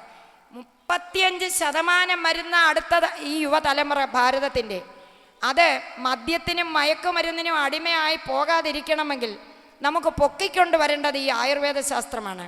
അതിന് ഉത്തരവാദപ്പെട്ട അധികാരികളായിരിക്കുന്ന ആചാര്യന്മാരെ, ആയുർവേദ ഡോക്ടർമാരെ നമുക്ക് കൂടുതൽ സമാജത്തിലേക്ക് കൊണ്ടുവന്ന് കൗൺസിലിങ്ങുകളും സെമിനാറുകളും നടത്തേണ്ട ഒരു കാലമായിരിക്കുക. കാരണം പാക്കറ്റ് ഫുഡുകൾ, മറ്റുള്ള വെന്തരിഞ്ഞ ഇറച്ചികൾ, ഇങ്ങനെയുള്ള സാധനങ്ങൾ കഴിച്ച് നശിച്ചുകൊണ്ടിരിക്കുകയാണ്. ഒരു വശം കൂടെയാണല്ലോ കേൾക്കുന്നത്, 2 ലക്ഷം രൂപ ഇൻഷുറൻസ് എടുത്താൽ ഇത് ക്യാൻസർ വരുമ്പോഴത്തേക്ക് ഈ ഇൻഷുറൻസ് കിട്ടും, BPL APL എന്നൊക്കെ പറഞ്ഞ്. അപ്പോൾ ക്യാൻസർ വരും. 2 ലക്ഷം രൂപയുടെ ഇൻഷുറൻസ് എടുത്തു. അതായത് ഇൻഷുറൻസ് എടുത്തു കഴിഞ്ഞാൽ അത് ഉപയോഗിക്കണം. എന്തൊരു അക്രമമാണിത്! ഞാൻ മനസ്സിലാക്കി വെച്ചിരിക്കുന്നത്, മനസ്സ് എന്ത് ചിന്തിക്കുന്നോ എൽ ചിന്തിതം എൽ പ്രാപ്യം എന്നാണ്. ആ ചിന്തകൾ നമുക്ക് ആവിഷ്കരിച്ച് വരുമ്പോൾ നമ്മളതായിത്തീരും. ഇവിടെ ആചാര്യന്മാർ, ചരകനും ശുശ്രുതനും വാഗ്ഭടാചാര്യനും ഒക്കെ പറഞ്ഞത് രോഗപ്രതിരോധമാണ്. നിങ്ങൾ ദിനചര്യ കറക്റ്റ് ചെയ്യുമ്പോൾ നിങ്ങൾക്ക് മഹാരോഗങ്ങൾ വരില്ല. ആ മഹാരോഗം വരാതിരിക്കാനായിട്ട് നമ്മൾ ഈ ശാസ്ത്രത്തെ പ്രൊമോട്ട് ചെയ്തേ മതിയാകുള്ളൂ. തീർച്ചയായിട്ടും ഇപ്പം നമ്മെ സംബന്ധിച്ചിടത്തോളം ഒരു പൂച്ചയ്ക്ക് വയറുവേദന വന്നാൽ നമുക്ക് കാണാം, ആ പൂച്ച പോയി ഒരു പർപ്പടാപ്പില്ല കടിച്ച് തിന്നുന്നത്. മനുഷ്യന് വയറുവേദന വന്നാൽ മനുഷ്യൻ ഉടൻ തന്നെ സൂപ്പർ സ്പെഷ്യാലിറ്റിയിലേക്ക് പോകും, ക്യാൻസർ ആണെന്നാണ് പറയുന്നത്. ഇങ്ങനെ ഒരു അവസ്ഥ നമ്മൾ നേരിട്ടുകൊണ്ടിരിക്കുകയാണ്. അങ്ങനെ ഇരിക്കുന്ന ഈ അവസ്ഥയിൽ, ഈ ഒരു വലിയ അവസ്ഥയിൽ നമുക്ക് വേണ്ടിയിട്ടാണിത്. ഇത് ആശ്രമത്തിന് വേണ്ടിയിട്ടല്ല. ആശ്രമത്തിൽ ഫോറിൻ നിക്ഷേപങ്ങളൊന്നുമില്ല. ആശ്രമത്തിലെ നിക്ഷേപം ഗുരുവാണ്, പിന്നെ സജ്ജനങ്ങളുമാണ്. 10-30 വർഷമായിട്ട് നമ്മൾ ആധികാരികമായി, അടിസ്ഥാനപരമായി ജനങ്ങൾക്ക് വേണ്ടത് അറിവാണ്. അറിവിൽ വേറിയൊരറിവാണ്. ആ അറിവ് പ്രദാനം ചെയ്യാനുള്ള, ആധികാരികമായി സംസാരിക്കാനുള്ളവർ തിരക്കിനിടയ്ക്കും വന്നിട്ടുണ്ട്. അവർ നിങ്ങളോട് സംസാരിക്കും. അത് കേൾക്കാൻ എല്ലാവരും ഒന്നുകൂടി എത്തിച്ചേരണം എന്ന് ഒരിക്കൽ കൂടി ഞാൻ വിനീതമായി അഭ്യർത്ഥിക്കുകയാണ്. അപ്പോൾ ഈ സമ്മേളനത്തിൻ്റെ ഉദ്ദേശ ലക്ഷ്യം, 2 ദിവസം സമ്മേളനമുണ്ട്. 2 ദിവസം ഒരുപാട് മഹത്തുക്കൾ ഇനിയും വൈകുന്നേരങ്ങളും വന്ന് സംസാരിക്കുന്നുണ്ട്. അപ്പോൾ നമ്മളിത് കേട്ടിട്ട് നമുക്ക് എന്ത് കൈക്കൊള്ളണം? അതായത് കരുവഞ്ചു മടക്കി തെരുതര വീണ് നമസ്കരിക്കാനാണ് പറഞ്ഞ ഗുരുദേവൻ പറഞ്ഞത് ആയുർവേദമാണ്. ഗുരുദേവൻ്റെ ഭാഷ ഏതാണ്? വേദാന്തം. പഞ്ചേന്ദ്രിയങ്ങളെ ഒന്ന് അടക്കണം. സദാപി സ്മാർട്ട് ഫോണിൽ ഇരിക്കരുത്, സദാപി സീരിയൽ കാണരുത്. നേത്രേന്ദ്രിയങ്ങളും ശ്രോത്രേന്ദ്രിയങ്ങളും നശിച്ചു പോകും. അപ്പോൾ കരുവഞ്ചും അടക്കിയിട്ടില്ല നമ്മൾ. അപ്പോൾ അതിനെക്കുറിച്ചൊക്കെ സംസാരിക്കാൻ, ഇന്ദ്രിയങ്ങളെയൊക്കെ ശുദ്ധമാക്കാൻ, ശരീരത്തെ ശുദ്ധമാക്കാനായിട്ട് നമുക്ക് വേണ്ട അറിവ് അജ്ഞരായ നമുക്ക്, എനിക്ക് ഒന്നും അറിയത്തില്ല, അവരിൽ നിന്ന് കിട്ടട്ടെ എന്ന് ആഗ്രഹിച്ചുകൊണ്ട് ഞാൻ എൻ്റെ വാക്കുകൾ ഇവിടെ പരബ്രഹ്മത്തിൻ്റെ സന്നിധാനത്തിൽ സമർപ്പിക്കുകയാണ്. സ്വസ്തി സ്വസ്തി സ്വസ്തി. പരമഹംസ ബ്രഹ്മാനന്ദ ശ്രീ ശിവപ്രഭാകര സിദ്ധയോഗീശ്വരൻ്റെ 750ാമത് ജയന്തി ആഘോഷത്തോടനുബന്ധിച്ചുള്ള ആയുർവേദ സമ്മേളനത്തിൽ എത്തിച്ചേർന്ന മഹാപ്രതിഭകൾക്ക് സ്വാഗതം ആശംസിച്ച മഠാധിപതി സദ്ഗുരു രമാദേവി അമ്മയ്ക്ക് നന്ദി രേഖപ്പെടുത്തിക്കൊണ്ട് ഇന്നത്തെ ആയുർവേദ സമ്മേളനം ഉദ്ഘാടനം ചെയ്യുവാനായി Puthur Sree Narayana Ayurveda medical college principal doctor Ajay Ghosh അവരുകളെ സാദരം ക്ഷണിക്കുന്നു. വേദിയിലിരിക്കുന്ന ബഹുമാനപ്പെട്ട വിശിഷ്ട വ്യക്തികളെ, ആശ്രമ മഠാധിപതി രമാദേവി അമ്മ, മറ്റ് സദസ്സിലിരിക്കുന്ന നല്ലവരായ മുതിർന്നവരെ, സഹോദരങ്ങളെ, കുഞ്ഞുങ്ങളെ, സത്യത്തിൽ ഇന്നത്തെ ഈ പരിപാടി ഉദ്ഘാടനം ചെയ്യേണ്ടിയിരുന്നത് ശാന്തിഗിരി മഠത്തിലെ സ്വാമിജി ഗുരുരത്നമാണ്. ആയുർവേദ സെമിനാറാണ് എന്നെ ഉദ്ഘാടനം ചെയ്യാൻ ഏൽപ്പിച്ചിരുന്നത്.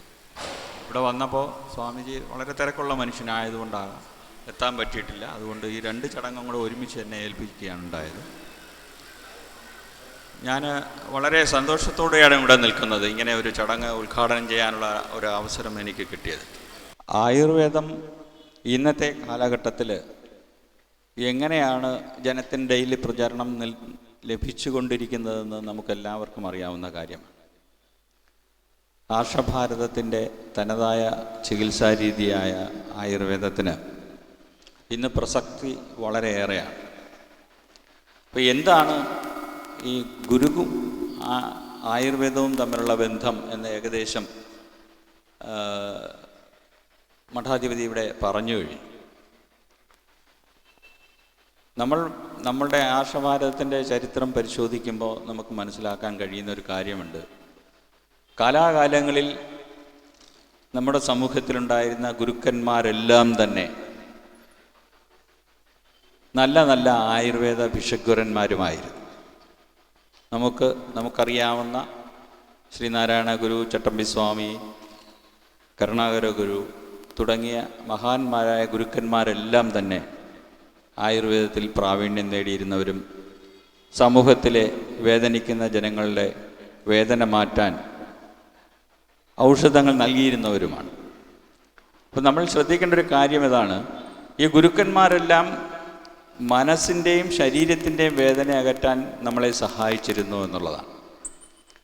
അപ്പോൾ ശരീരവും മനസ്സും വേർപെടുത്തി കണ്ടുകൊണ്ട് മനസ്സിനെ അല്ലെങ്കിൽ മനസ്സിലുണ്ടാകുന്ന പ്രയാസങ്ങളെ മാത്രം ശാന്തി നൽകാനല്ല ഒരു ഗുരുക്കന്മാരും ഇവിടെ ജനിച്ചിട്ടുള്ളത്, ഒരു ഗുരുക്കന്മാരും ശ്രമിച്ചിട്ടുള്ളത്. എല്ലാവരും ശരീരത്തിനെയും മനസ്സിനെയും ഒന്നായിട്ട് കണ്ട് 2 ഭാഗത്തുമുണ്ടാകുന്ന വേദനകളെ ശമിപ്പിക്കാൻ നമ്മെ സഹായിച്ചിട്ടുണ്ട്. അതാണ് ഈ ആശ്രമങ്ങളും ആയുർവേദവും തമ്മിലുള്ള അടുത്ത ബന്ധം. ഇപ്പോൾ ഈ പ്രഭാകരസിദ്ധ യോഗിയുടെ ആശ്രമം, അതിൻ്റെ നിലനിൽപ്പ്, അവിടെ നടക്കുന്ന കാര്യങ്ങളൊക്കെ തന്നെ മഠാധിപതി വിവരിച്ചിട്ടുണ്ട്. സത്യത്തിൽ എനിക്ക് പ്രഭാകരസിദ്ധരെക്കുറിച്ച് കാര്യമായ വലിയ വിവരമൊന്നും നേരത്തെ ഉണ്ടായിരുന്നില്ല. മഠാധിപതിയുടെ അടുത്ത പരമ്പരയിലെ ഒരു കുട്ടിയെ എൻ്റെ കോളേജിൽ ആയുർവേദം പഠിപ്പിക്കാനായി കൊണ്ടുവന്നപ്പോഴാണ് സത്യത്തിൽ ആദ്യമായി ഞാൻ ഈ സ്വാമിജിയുടെ കാര്യങ്ങളെക്കുറിച്ച് അറിയുന്നത്. അതിനുശേഷം ഞാൻ ഈ സ്വാമിജിയും ആയുർവേദവും തമ്മിലുള്ള ബന്ധങ്ങളെക്കുറിച്ചൊക്കെ ഒന്ന് അന്വേഷിച്ചു. അപ്പോൾ അവിടെ പഠിപ്പിക്കാൻ കൊണ്ടുവന്നു എന്നുള്ള അതിൽ ഞാൻ ഈ മഠാധിപതി അങ്ങേയറ്റം ശ്ലാഘിക്കുകയാണ്. കാരണം ഈ ആയുർവേദം ആർക്കും ചികിത്സിക്കാവുന്ന ഒരു ധാരണ നമ്മുടെ ഇടയിലുണ്ട്. ഇതിനൊരു വിദ്യാഭ്യാസ യോഗ്യതയൊന്നും വേണ്ട, ആർക്ക് വേണമെങ്കിലും നമുക്കിത് ചെയ്യാം, അങ്ങനെ ഒരു ധാരണ നമ്മുടെ ഇടയിലുണ്ട്. അത് നമ്മുടെ കാലാകാലങ്ങളിൽ ആയുർവേദത്തിന് കേരളത്തിൽ അത്രയും പ്രചരണം കിട്ടിയിരുന്നത് കൊണ്ടുവന്ന ഒരു അപജയമാണ്. സത്യത്തിൽ അതല്ല, വിദ്യാഭ്യാസ രീതി കാലാകാലങ്ങളിൽ മാറുന്നതിനനുസരിച്ച് മാറി വന്ന് നേരത്തെ ഗുരുക്കന്മാരുടെ കീഴിൽ വിദ്യാഭ്യസിച്ച് ആയുർവേദം അഭ്യസിച്ചിരുന്ന കാലഘട്ടം മാറി, അത് കോളേജ് തലത്തിലേക്ക് വിദ്യാഭ്യാസമായി മാറി. അപ്പോൾ അന്നായാലും ഇന്നായാലും പഴയ കാലത്ത് തന്നെ ആയുർവേദ ശാസ്ത്രം ചികിത്സിക്കുന്ന അതിൻ്റെ ഈ ഗുരുക്കന്മാരുടെ കീഴിൽ വിദ്യ അഭ്യസിക്കാത്ത വൈദ്യന്മാർ, അവരെ വൈദ്യന്മാരെന്നല്ല പറയുന്ന കുവൈദ്യന്മാർ എന്നാണ് പറയുന്നത്, അവരെ ശിക്ഷിക്കണമെന്ന് ആചാര്യന്മാർ തന്നെ പറഞ്ഞിട്ടുണ്ട്. രാജാവ് അത് ശ്രദ്ധിക്കണമെന്നും ശിക്ഷിക്കണമെന്നും. അപ്പോൾ രാജാവിൻ്റെ ഭരണകാലം മാറി ഇപ്പോൾ മന്ത്രിമാരുടെ ഭരണകാലമായപ്പോൾ നമ്മുടെ വിദ്യാഭ്യാസ ശൈലിയിൽ വന്ന മാറ്റമനുസരിച്ച് ഗുരുകുല വിദ്യാഭ്യാസ സമ്പ്രദായത്തിൽ നിന്നും കോളേജ് വിദ്യാഭ്യാസത്തിലേക്ക് ഇത് മാറിക്കഴിഞ്ഞപ്പോൾ ആയുർവേദത്തിനും അതിൻ്റേതായ അംഗീകാരം വിദ്യാഭ്യാസ മേഖലയിലൂടെയാണ് കിട്ടേണ്ടത്. അപ്പോൾ അങ്ങനെ കിട്ടി, അങ്ങനെ ഒരു ക്വാളിഫൈഡ് ആയുർവേദ ഭിക്ഷുക്കരൻ എൻ്റെ ആശ്രമത്തിൽ വേണം എന്ന് ചിന്തിച്ച മഠാധിപതിയെ ഞാൻ ഈ സന്ദർഭത്തിൽ അഭിനന്ദിക്കുകയാണ്. കാരണം ആ മഠത്തിൽ സിദ്ധൻ്റെ അമൂല്യമായ ഗ്രന്ഥശേഖരം കയ്യിലിരിപ്പുണ്ട്. അപ്പോൾ അതിന് ആധികാരികതയോടുകൂടി ജനങ്ങൾക്ക് സേവിക്കാനുള്ള അവസരം കൊടുക്കണമെന്ന് ചിന്തിച്ച മഠാധിപതിയുടെ ആ ചിന്തയെ നമുക്ക് പ്രശംസിക്കാതെ കഴിയില്ല. ഇതാണ് ഇതിലെ ഈ ആശ്രമവും ആയുർവേദവുമായിട്ടുള്ള ബന്ധം എനിക്ക് മനസ്സിലായി. പിന്നെ സിദ്ധരെ സംബന്ധിച്ചിടത്തോളം എനിക്ക് കാര്യമായ ഇതൊന്നുമില്ലാന്ന് ഞാൻ ആദ്യമേ പറഞ്ഞു. ഏതാണ്ട് 700-ൽ പരം വർഷങ്ങൾ ജീവിച്ചിരുന്ന സിദ്ധനാണ് ശ്രീ പ്രഭാകര ഗുരു എന്നാണ് ഞാൻ മനസ്സിലാക്കിയത്. അപ്പോൾ അതിൽ തന്നെ പല അഭിപ്രായ വ്യത്യാസങ്ങൾ എനിക്ക് അറിയാൻ കഴിഞ്ഞിട്ടുണ്ട്. പല ശരീരങ്ങൾ ദേഹം സ്വീകരിച്ച വ്യക്തിയാണ് എന്നും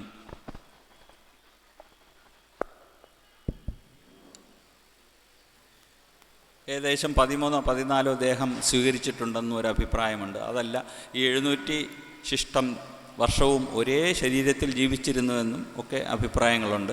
അതിലേക്കൊന്നും കിടക്കാൻ എനിക്കും താല്പര്യമില്ല. പക്ഷേ അതിൽ എനിക്ക് വളരെ ശ്രദ്ധ തോന്നിയ ഒരു കാര്യമുണ്ട്.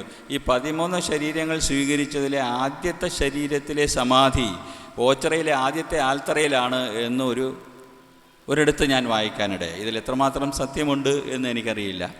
ഒരുപക്ഷെ ഒരു നിയോഗം പോലെ ഈ ആശ്രമത്തിൻ്റെ ഈ സമ്മേളനം ഇവിടെ വെച്ച് നടക്കുന്നത് അതുകൊണ്ടാണോ എന്ന് തന്നെ ഞാൻ സംശയിക്കുന്നുണ്ട്. എന്തായാലും അതവിടെ നിൽക്കട്ടെ. ഞാൻ എൻ്റെ ആയുർവേദ ശാസ്ത്രത്തിൻ്റെ ഭാഗത്തിലേക്ക് തന്നെ വരാം. എന്താണ് ഇന്നത്തെ ഇതിൻ്റെ പ്രസക്തി എന്നുള്ളതാണ്. ഇപ്പോൾ ഇവിടെ ഇരിക്കുന്ന ഭൂരിഭാഗം പേരും മുത്തച്ഛന്മാരും മുത്തച്ഛികളും അച്ഛന്മാരും അമ്മമാരുമാണ്. സത്യത്തിൽ ഇത്തരം സമ്മേളനങ്ങൾ കേൾക്കേണ്ടുന്നത് 15-നും 30-നും ഇടയ്ക്കുള്ള കുട്ടികളാണ്. കാരണം ആയുർവേദത്തിൻ്റെ പ്രയോജനമറിയാൻ അവർക്കാണ് ആവശ്യം. നമ്മളെല്ലാം ജീവിതത്തിൻ്റെ ഇങ്ങേക്കരയിലേക്ക് എത്തി നിൽക്കുന്നവരാണ്. പക്ഷെ പൊതുവായി നമ്മുടെ ഇടയിലുള്ള ധാരണ ആയുർവേദ ചികിത്സയെന്ന് പറഞ്ഞാൽ വയസ്സായ അമ്മമാർക്കും വയസ്സായ അച്ഛന്മാർക്കും മുട്ടുവേദനയും കാലുവേദനയും വരുമ്പോൾ ഉപയോഗിക്കാനുള്ളൊരു ചികിത്സാ രീതിയാണ് എന്നുള്ളതാണ്. ഈ തെറ്റിദ്ധാരണയാണ് നമ്മൾ മാറ്റിയെടുക്കേണ്ടത്. അതിൻ്റെ കാരണം എന്താണെന്ന് വെച്ചാൽ നമ്മുടെ കുട്ടികളുടെ ജീവിതശൈലി പാടെ മാറിയിരിക്കുന്നു. അത് മാറ്റി നമ്മൾ പഴയ ശൈലിയിലേക്ക് കൊണ്ടുവന്നേ മതിയാകുള്ളൂ. അതിനൊരു ഉദാഹരണം ഞാൻ പറയാം. ഇന്നലെ ഞാൻ ആലപ്പുഴ മെഡിക്കൽ കോളേജിൻ്റെ ക്യാൻസർ വിഭാഗത്തിലൊരു പരിശോധനയുമായി ബന്ധപ്പെട്ട് പോയിരുന്നു. യൂണിവേഴ്സിറ്റിയുടെ ആവശ്യമായ ഒരു പരിശോധനയുമായി ബന്ധപ്പെട്ട് ഞാനും തിരുവനന്തപുരം RCCയിലെ 2 ഡോക്ടർമാരും ചേർന്ന് ആലപ്പുഴ മെഡിക്കൽ കോളേജിലെ ക്യാൻസർ ഡിപ്പാർട്ട്മെൻറ്റിലൊരു പരിശോധനയ്ക്ക് പോയിരുന്നു. അവിടെ ഞങ്ങൾ തമ്മിലുണ്ടായ സംസാരത്തിൽ നിന്നും എനിക്ക് മനസ്സിലായ ഒരു വലിയ സത്യം, ഈ RCCയിൽ ക്യാൻസർ രോഗികളുടെ എണ്ണം പെരുകി അവർ ഭയന്നിരിക്കുകയാണ്. എൻ്റെ കൂടെ ഉണ്ടായിരുന്ന ഡോക്ടർമാർ പറഞ്ഞതാണ്, ഈ സ്തന അർബുദത്തിൻ്റെ മാത്രം കേസെടുത്തു കഴിഞ്ഞാൽ അവർക്ക് റേഡിയേഷൻ കൊടുക്കാനുള്ള ഒരു ലിസ്റ്റ് ഒരു അലമാരി നിറച്ച് കെട്ടിവെച്ചിരിക്കുകയാണ്. ഒരു ദിവസം ഇത്ര പേഷ്യൻസിനെ അവർക്ക് ചെയ്യാൻ കഴിയുള്ളൂ. അപ്പോൾ അതിൻ്റെ അവർക്കുള്ള ടേൺ കിട്ടാൻ തന്നെ മാസങ്ങളോളം കാത്തിരിക്കണം. അത്രയും ഭീകരമായ ഒരവസ്ഥയിലേക്കാണ് നമ്മുടെ സമൂഹം പോയിക്കൊണ്ടിരിക്കുന്നത് എന്ന്. ഞാൻ ആയുർവേദക്കാരനും അവർ അലോപ്പതിക്കാരുമാണ്. അപ്പോൾ അവരെന്നോട് പറയുകയാണ്, നിങ്ങളുടെ ജീവിതശൈലി ഈ പ്രചരിപ്പിച്ചു കൊണ്ടുവന്ന് ഈ കുട്ടികളെ മാറ്റിയില്ലെങ്കിൽ വരും തലമുറ വലിയ ഒരു ഭീകരമായ വിപത്തിനെയാണ് നേരിടാൻ പോകുന്നത് എന്നാണ് പറഞ്ഞത്. അത് പ്രത്യേകം പറഞ്ഞൊരു കാര്യമുണ്ട്. ഈ 10 വയസ്സിനും 20 വയസ്സിനും ഇടയ്ക്കുള്ള പെൺകുട്ടികൾ ഇന്നത്തെ ജീവിതശൈലി കൊണ്ട് പോളിസിസ്റ്റിക് ഓവറി അല്ലെങ്കിൽ തൈറോയ്ഡ് കംപ്ലയിൻസ് എന്നൊക്കെ പറയുന്ന പരമ്പരയെ സൃഷ്ടിക്കാനുള്ള ആ ശേഷി നഷ്ടപ്പെടുന്ന ഒരവസ്ഥയിലേക്ക് മാറിക്കൊണ്ടിരിക്കുകയാണ് എന്നാണ് അവർ ഭീകരമായ ആ ഒരു ചിന്തയെക്കുറിച്ച് പറഞ്ഞത്. ഇതിന് പരിഹാരം എന്താണ്? ഈ ജീവിതശൈലി രോഗങ്ങൾ എന്ന് പറഞ്ഞ ഒരു ഗ്രൂപ്പ് അസുഖങ്ങളെയാണ് ഇന്ന് വൈദ്യമേഖല ഏറ്റവും കൂടുതൽ പേടിക്കുന്നത്. എന്തൊക്കെയാണ് ഈ ജീവിതശൈലി രോഗങ്ങൾ എന്ന് പറയുന്നത്? പ്രമേഹം, ഹൈപ്പർ ടെൻഷൻ അതായത് പ്രഷർ, ക്യാൻസർ, തൈറോയ്ഡ് ഗ്രന്ഥിൻ്റെ പ്രശ്നങ്ങൾ, ഗർഭാശയ അതായത് പോളിസിസ്റ്റിക് ഓവറി എന്ന് പറയുന്ന കുട്ടികളെ ഉൽപ്പാദിപ്പിക്കാനുള്ള അണ്ടങ്ങളുടെ ഉൽപ്പാദനശേഷി ഇല്ലായ്മ, ഇത്തരം നമ്മുടെ ജീവിതശൈലി കൊണ്ടുവരുന്ന രോഗങ്ങളാണ് ഇന്ന് വൈദ്യമേഖലയെ, അത് ആയുർവേദത്തെ മാത്രമല്ല ഞാൻ പറയുന്നത്, വൈദ്യമേഖലയെ തന്നെ ഭീഷണിപ്പെടുത്തുന്നു. ചികിത്സിക്കാൻ കഴിയാതെ നട്ടം തിരിയുന്ന ഒരവസ്ഥ. അത് ആ മേഖലയിൽ പ്രവർത്തിക്കുന്ന ഞങ്ങൾക്കാണ് സാധാരണക്കാരേക്കാൾ മനസ്സിലാക്കാൻ കഴിയുക. അതുകൊണ്ടാണ് പറയുന്നത്. അപ്പോൾ എവിടെയാണ് ഇതിന് പരിഹാരം? ഇതുണ്ടാകാതിരിക്കാനുള്ള മാർഗങ്ങൾ നമ്മൾ കണ്ടെത്തുക എന്നുള്ളതാണ്. ഇതുണ്ടാകാതിരിക്കാൻ നമ്മൾ കുട്ടികളെ ജീവിതശൈലി മാറ്റിപ്പഠിപ്പിക്കണം. അതാണ് ഞാൻ നേരത്തെ പറഞ്ഞത്, ഇങ്ങനെയുള്ള സമ്മേളനങ്ങൾ കേൾക്കാൻ വരേണ്ടുന്നത് നമ്മളെക്കാൾ നമ്മുടെ കുഞ്ഞുങ്ങളാണ് എന്ന്. ദയവേത് ഇവിടെ ഇരിക്കുന്ന അച്ഛനമ്മമാരും മുത്തശ്ശന്മാരും മുത്തശ്ശിമാരും ഇങ്ങനെയുള്ള സന്ദർഭങ്ങളിൽ നമ്മളുടെ വീട്ടിലെ കുട്ടികളെ ഇത് കേൾക്കാൻ പ്രേരിപ്പിക്കണം എന്നൊരു അഭ്യർത്ഥനയാണ് എനിക്കുള്ളത്. അതുപോലെ തന്നെ ഇവിടെ ഇരിക്കുന്ന പലർക്കും അവരുടെ കുട്ടിക്കാലത്തെ ജീവിതശൈലി നല്ല ഓർമ്മയുണ്ടാകും. അതിൻ്റെ ഒരു 10% ആ ശൈലിയിലേക്ക് തിരിച്ചു കൊണ്ടുവരാൻ നമ്മുടെ കുഞ്ഞുങ്ങളെ പ്രേരിപ്പിക്കുക. അങ്ങനെ വന്നാൽ മാത്രമേ നമ്മുടെ സമൂഹത്തിൽ ഈ ഉണ്ടാകാൻ പോകുന്ന വിപത്തിനെ ഒരു പരിധിവരെയെങ്കിലും നമുക്ക് തടയാൻ കഴിയുള്ളൂ. ഇതാണ് ഈ സമ്മേളനത്തിൻ്റെ ഏറ്റവും വലിയ പ്രസക്തി എന്ന് പറയുന്നത്. ഒരു ആയുർവേദ സമ്മേളനം ഈ മഠത്തിൻ്റെ കീഴിൽ ഇവിടെ നടക്കുന്നു എന്ന് പറയുമ്പോൾ അത്രയും പേർക്കെങ്കിലും, ഇത് കേൾക്കാൻ വരുന്ന അത്രയും പേർക്കെങ്കിലും ഈ ജീവിതശൈലിയിലുണ്ടാകുന്ന പ്രശ്നങ്ങൾ നമ്മളെ ബാധിക്കുന്നു, അല്ലെങ്കിൽ നമ്മുടെ കുടുംബത്തെ ബാധിക്കുന്നു, നമ്മുടെ സമൂഹത്തെ ബാധിക്കുന്നു എന്നുള്ളത് നമ്മൾക്ക് മനസ്സിലാകുന്നത്. നമ്മൾ ഈ കേൾക്കുന്ന ഒരാൾ അതിൽ അവരുടെ വീട്ടിലെങ്കിലും നമ്മളുടെ ഒരു ചെറിയ ചിന്ത നമ്മുടെ കുഞ്ഞുങ്ങളിലേക്ക് ഇത് പകർത്തി കൊടുത്താൽ അവർ ഒരുപക്ഷെ അവരുടെ ആ ഒരു ജീവിതശൈലി മാറ്റാൻ വളരെ ബുദ്ധിമുട്ടാണ്. എങ്കിലും ആ കുട്ടിക്ക് 1% ഒരു മാറ്റം സംഭവിച്ചാൽ അത് തന്നെ ഒരു വലിയ കാര്യമാണ്. കാരണം അത്രയും ഭീകരമാണ് ഇന്നത്തെ ജീവിതശൈലിയിലുണ്ടാകുന്ന മാറ്റങ്ങൾ. ഇതാണ് ഇവിടുത്തെ ഈ സമ്മേളനത്തിൻ്റെ ഏറ്റവും പ്രസക്തമായ ഭാഗം. അപ്പോൾ ഇതിൻ്റെ ഈ ശാസ്ത്രീയ വിഷയങ്ങളിലേക്കോ അല്ലെങ്കിൽ ശാസ്ത്രീയ കാര്യങ്ങളിലേക്കോ ഒന്നും പോകാൻ ഞാൻ ആഗ്രഹിക്കുന്നില്ല. കാരണം അത് വളരെ ദീർഘമായി സംസാരിക്കേണ്ട വിഷയമാണ്. അപ്പോൾ ചുരുക്കത്തിൽ നമ്മൾ പറഞ്ഞു കഴിഞ്ഞാൽ വേറെ ഒന്നുമില്ല, നമ്മുടെ പഴയ കാലത്തെ നാടൻ ജീവിത രീതി സ്വീകരിക്കുക, നമ്മുടെ നാട്ടിൽ തന്നെ ഉണ്ടാകുന്ന ആഹാരപദാർത്ഥങ്ങൾ നമ്മൾ കഴിക്കുക. നമ്മുടെ നാട്ടിൽ കിട്ടുന്ന ചക്കയും മാങ്ങയും കപ്പയ്ക്കയും എല്ലാം കളഞ്ഞിട്ടാണ് നമ്മൾ ആപ്പിളും സബർജില്ലിയും പേറും അങ്ങനെ പറയുന്ന നമുക്ക് വായിക്കൊള്ളാത്ത പേരുകളുള്ള ഫ്രൂട്ടുകളാണ്, പഴങ്ങളാണ് നമുക്കിന്ന് കടകളിലെല്ലാം ലഭ്യമാവുന്നത്. നമ്മൾ 100-200 രൂപ കൊടുത്ത് അവിടെ നിന്ന് വാങ്ങിച്ചുകൊണ്ട് വന്ന് വീട്ടിൽ കുട്ടികൾക്ക് കൊടുക്കും. വീട്ടിലെ ചക്ക പഴുത്ത് താഴെ വീണ് കാക്ക കുത്തിപ്പോവും.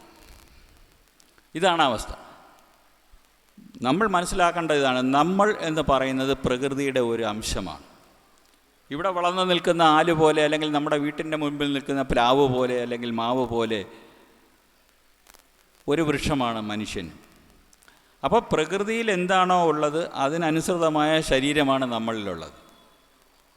നമ്മൾ ഈ ഓച്ചർ പ്രദേശത്ത് താമസിക്കുന്നവർക്ക് ഓച്ചർ പ്രദേശത്ത് വളരുന്ന വൃക്ഷങ്ങളോ അല്ലെങ്കിൽ ഇവിടെ ജീവിക്കുന്ന മൃഗങ്ങളോ എങ്ങനെയാണോ അതുമായി സാമ്യമായ ഒരു ശരീരപ്രകൃതിയാണ് നമുക്കുള്ളത്.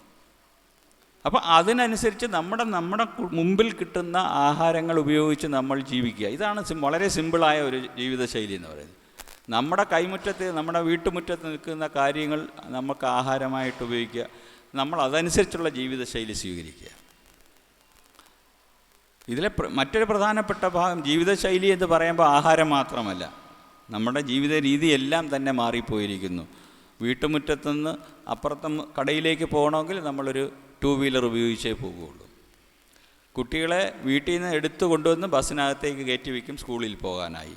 സ്കൂളിൽ ചെന്നാൽ 5 മണി 3 മണി 4 മണി വരെ ക്ലാസ് കഴിഞ്ഞാൽ ബസ്സിൽ തിരിച്ച് വീട്ടിൽ വന്ന് ഇറങ്ങുന്നു, അടുത്ത ഓട്ടോറിക്ഷ വരുന്നു, അതിൽ കയറുന്നു, ട്യൂഷൻ ക്ലാസ്സിലേക്ക് പോകുന്നു. അത് കഴിഞ്ഞ് 7 മണിക്ക് തിരിച്ചു വരുന്നു, നേരെ ടി വിയുടെ മുമ്പിലേക്ക് ഇരിക്കുന്നു. ഇതാണ് നമ്മുടെ ജീവിതശൈലിയിലെ ഏറ്റവും പ്രധാനപ്പെട്ട വിപത്തെന്ന് പറയുന്നത്.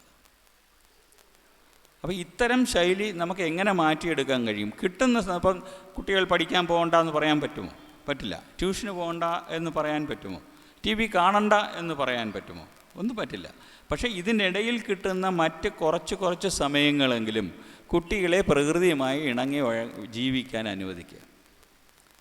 നമ്മുടെ വീട്ടിൽ എത്ര കുട്ടികളുണ്ട് ഇന്ന് കിണറ്റിലെ വെള്ളം കോരി തലവഴിയോ ഒഴിക്കുന്നത്? ഒഴിക്കാൻ ധൈര്യമായി ഒരു അച്ഛനോ അമ്മയോ പറയുന്നത്? വീട്ടിലെ ബാത്റൂമിൽ ഹീറ്റർ ഇട്ട് അത് ഓൺ ചെയ്ത് ബക്കറ്റ് വെള്ളം പിടിച്ച് കുളിക്കൂ മകളെ മകനെ എന്ന് പറയുന്ന അച്ഛനമ്മമാരെ മാത്രമേ നമുക്കിന്ന് കാണാൻ കഴിയൂ. ഒരു മഴ വന്നാൽ കുടയില്ലാതെ പുറത്തു പോകാൻ നമ്മുടെ മക്കളെ ആരെങ്കിലും അനുവദിക്കാറുണ്ടോ? ഞാൻ ഇന്നും മഴ നനയാൻ ഇഷ്ടപ്പെടുന്ന ഒരാളാണ്. അപ്പോൾ ആ പ്രകൃതിയുമായി ഇണങ്ങി ജീവിക്കുന്നെങ്കിൽ മാത്രമേ നമ്മളുടെ ആരോഗ്യം നമുക്ക് സംരക്ഷിക്കാൻ കഴിയൂ. ഇതിന് മറ്റൊരു ഉദാഹരണം ഞാൻ പറയാം. നമ്മുടെ ഈ ഇന്നത്തെ കുട്ടികളുടെ ഇടയിൽ കണ്ണട വെച്ച കൊച്ചു കുട്ടികളെ ധാരാളം നമ്മൾ കാണാറുണ്ട്. നിങ്ങൾ ദയവായി ഒന്ന് ശ്രദ്ധിച്ചു നോക്കുക. ഈ കണ്ണട വെച്ച കുട്ടിയും അതേ പ്രായത്തിൽ കണ്ണടയ്ക്ക് വയ്ക്കാത്ത കുട്ടിയുടെയും സാമ്പത്തിക സ്ഥിതി എന്താണ് എന്നൊന്ന് മാത്രം നിങ്ങൾ നോക്കിയാൽ മതി. കണ്ണട വെച്ച 95% കുട്ടികളും ഉയർന്ന സാമ്പത്തിക നിലവാരമുള്ള വീടുകളിൽ നിന്ന് വരുന്നവരാണ്. കണ്ണട വയ്ക്കാത്ത 99% കുട്ടികളും ബിലോ പോവർട്ടി ലൈനിൽ അവർ വീട്ടുമുറ്റത്തും പുഴയോരത്ത് കളിച്ചു വളരുന്ന കുട്ടികളാണ്. നിങ്ങൾ ഇനി ശ്രദ്ധിച്ചു നോക്കിക്കോളൂ, ഞാനീ പറഞ്ഞത് അക്ഷരം പ്രതി ശരിയാണോ അല്ലയോ എന്ന്. കാരണം ഈ കണ്ണിൻ്റെ അസുഖത്തിന് ചികിത്സിക്കുന്ന ഒരു സ്പെഷ്യലിസ്റ്റാണ് ഞാൻ. അതുകൊണ്ട് തന്നെ ഞാൻ എൻ്റെ പഠനകാലത്ത് ഇതിനെക്കുറിച്ച് വിശദമായി പഠിച്ചിട്ടുള്ള വ്യക്തിയാണ്. അതുകൊണ്ട് തറപ്പിച്ച് പറയുന്നത്.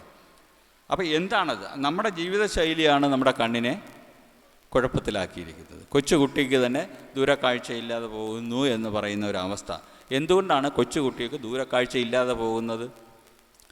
ദൂരക്കാഴ്ച അക്കോമഡേറ്റ് ചെയ്യാൻ കൊച്ചുകുട്ടികളെ അനുവദിക്കുന്നില്ല നമ്മൾ. ഈ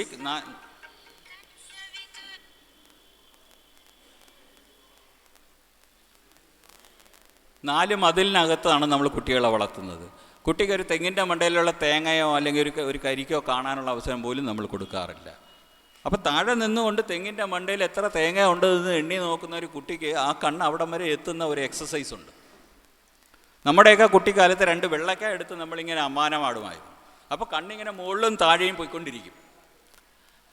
ഇങ്ങനെ ഏതെങ്കിലും ഒരു എക്സസൈസ് നമ്മുടെ കുട്ടികളുടെ കണ്ണുകൾക്ക് ഇപ്പോൾ കിട്ടുന്നുണ്ട്. കിട്ടുന്നത് വളരെ ദോഷകരമായ വെളിച്ചം വരുന്ന TV സ്ക്രീനാണ് ഏറ്റവും കൂടുതൽ സമയം അവരുപയോഗിക്കുന്നത്. അത് കഴിഞ്ഞാൽ ഫോണ്, അത് കഴിഞ്ഞാൽ കമ്പ്യൂട്ടർ. അപ്പോൾ എവിടെ നോക്കിയാലും നമ്മുടെ കണ്ണിന് ദോഷം തരുന്ന വിധത്തിലുള്ള അതിപ്രകാശമുള്ള സ്ക്രീനുകളിലേക്കാണ് നമ്മുടെ കുട്ടികളുടെ കണ്ണ് കൂടുതൽ സമയവും പ്രയോജനപ്പെടുന്നത്. പഴയ കാലത്തെ കുട്ടികൾ അങ്ങനെ ആയിരുന്നില്ല. അവർ പകൽ മൊത്തവും പ്രകൃതിയിൽ കാണുന്ന കാര്യങ്ങളാണ് കണ്ടുകൊണ്ടിരുന്നത്. അപ്പോൾ ഇതാണ് ഒരു ചെറിയ ഉദാഹരണമായിട്ട് മാത്രം ഞാൻ പറഞ്ഞു. ഇതേപോലെ ശരീരത്തിൻ്റെ ഓരോ അവയവങ്ങളിലും നമ്മളിൽ രോഗം ബാധിക്കുന്നത് ഈ പ്രകൃതിയുമായി ഇണങ്ങാതെ മാറി നിൽക്കുന്നതുകൊണ്ടാണ്. അപ്പം അതാണ് ഇതിലെ നമ്മുടെ ശരീരത്തിൻ്റെ ഏറ്റവും നല്ല ചികിത്സ എന്ന് പറയുന്നത്. നമുക്ക് എത്രത്തോളം പ്രകൃതിയുമായി ഇണങ്ങാൻ കഴിയുമോ അത്രയും നമ്മുടെ ആരോഗ്യം നിലനിർത്തപ്പെടും. ഈ സിദ്ധന്മാരെല്ലാം എങ്ങനെയാണ് ഇത്രയും കാലം ജീവിച്ചിരുന്നത്? സിദ്ധന്മാർ ഉറങ്ങാൻ പോലും ഒരു ഷെൽട്ടർ ഉപയോഗിക്കാത്ത ആൾക്കാരാണ്. ഉറങ്ങാൻ വരും. അവർ പ്രകൃതിയെ സ്വന്തം വീടായി കണ്ട് ജീവിച്ചവരാണ് സിദ്ധന്മാർ. ഈ 18 സിദ്ധന്മാരിൽ പാമ്പാട്ടി സിദ്ധൻ എന്ന് പറയുന്ന ഈ സിദ്ധൻ്റെ പരമ്പരയാണ് അഗസ്ത്യമുനി എന്ന് പറയുന്നു, പ്രഭാകരമുനി എന്ന് പറയുന്നു. അതല്ല, പാമ്പാട്ടി സിദ്ധൻ തന്നെയാണ് പ്രഭാകരമുനി എന്ന് പറയുന്നു. അപ്പോൾ ഇവരെല്ലാം തന്നെ ഈ പാമ്പാട്ടി സിദ്ധൻ എന്ന പേര് തന്നെ അതുകൊണ്ടാണ് കിട്ടിയത്. അദ്ദേഹം കാട്ടിൽ മാത്രം ഇങ്ങനെ അലഞ്ഞു തിരിഞ്ഞ് ജീവിച്ച മനുഷ്യനാണ് എന്നാണ് അറിയപ്പെടുന്നത്. അപ്പോൾ പ്രകൃതിയോട് എത്രയും കൂടുതൽ ഇണങ്ങി ജീവിക്കുന്നോ അത്രയും ആയുസ് നീട്ടിക്കിട്ടുന്നു എന്നുള്ളതാണ് പച്ച പരമാർത്ഥം. നമുക്ക് തന്നെ നോക്കിയറിയാം, ഇപ്പോൾ 100 വയസ്സ് കഴിഞ്ഞ് അല്ലെങ്കിൽ 90 വയസ്സ് കഴിഞ്ഞ് ജീവിക്കുന്ന നമ്മുടെ മുത്തച്ഛന്മാരെല്ലാം അല്ലെങ്കിൽ മുത്തശ്ശിമാരെല്ലാം അവരുടെ ചെറുപ്പകാലത്തിൽ വളരെ അധ്വാനശീലരായിരുന്നവരാണ്. വളരെ സിമ്പിളായി നമുക്കത് മനസ്സിലാക്കാൻ കഴിയുന്നതാണ് നമ്മുടെ കുട്ടികളിൽ എന്താണ് സംഭവിക്കുന്നത്. അപ്പോൾ ഈ സമ്മേളനം ഇനി വരുന്ന ആയുർവേദമായി ബന്ധപ്പെട്ട പല വിഷയങ്ങളിലൂടെ സംസാരിക്കുന്ന ഡോക്ടർമാർ വരുന്നുണ്ട്, അല്ലാത്ത പ്രമുഖർ വന്ന് സംസാരിക്കുന്നുണ്ട്. ഇതിൽ നിന്നെല്ലാം ഇവിടെ നിന്ന് കിട്ടുന്ന അറിവുകൾ നമ്മുടെ കുഞ്ഞുങ്ങളിലേക്ക് പകർത്തി കൊടുത്താൽ മാത്രമേ ഇതിൻ്റെ ശരിയായ പ്രയോജനം സമൂഹത്തിന് ലഭിക്കുകയുള്ളൂ. അതാണ് എനിക്ക് നിങ്ങളോടെല്ലാം പറയാനുള്ളത്. ആയുർവേദം എന്ന് പറയുന്നത് ഒരു ചികിത്സാ രീതിയല്ല, ഒരു ജീവിതശൈലിയാണ്. ചികിത്സ അതിൻ്റെ ഒരു സൈഡായി പറയുന്നതെന്ന് മാത്രം. ആയുർവേദത്തിൽ ആദ്യമേ പറയുന്നത് രാവിലെ എത്ര മണിക്ക് എണീക്കണം, എണീറ്റാൽ ഉടനെ എങ്ങനെയാണ് കട്ടിലിരിക്കേണ്ടത്, എങ്ങനെയാണ് പല്ല് തേൽക്കേണ്ടത്, എന്തുകൊണ്ടാണ് പല്ല് തേൽക്കേണ്ടത്, അത് കഴിഞ്ഞ് എന്താണ് ചെയ്യേണ്ടത്, ഇങ്ങനെയുള്ള കാര്യങ്ങളാണ് ഏറ്റവും പ്രാധാന്യത്തോടെ പറഞ്ഞിരിക്കുന്നത്. അപ്പോൾ ഒരു മനുഷ്യൻ എങ്ങനെ ജീവിക്കണം, രാവിലെ എന്ത് ആഹാരം കഴിക്കണം, ഉച്ചയ്ക്ക് എന്ത് ആഹാരം കഴിക്കാമോ, അല്ലെങ്കിൽ വൈകിട്ട് എത്ര നേരം കഴിഞ്ഞ് ആഹാരം കഴിക്കാം, ഇങ്ങനെയുള്ള കാര്യങ്ങളെല്ലാം പറഞ്ഞതിന് ശേഷം ഇതൊക്കെ ചെയ്ത് ജീവിക്കുന്ന ആളിനും രോഗം വരാം. അങ്ങനെ വരുന്നവർക്കുള്ള ചികിത്സയാണ് ഒരറ്റത്ത് പറഞ്ഞു വച്ചിരിക്കുന്നത് ആയുർവേദ ചികിത്സ എന്ന് പറയുന്നത്. അപ്പോൾ ആയുർവേദം എന്ന ശാസ്ത്രം ശരിക്കും ചികിത്സയല്ല, അതിനേക്കാൾ ഉപരി ജീവിതശൈലിയാണ്.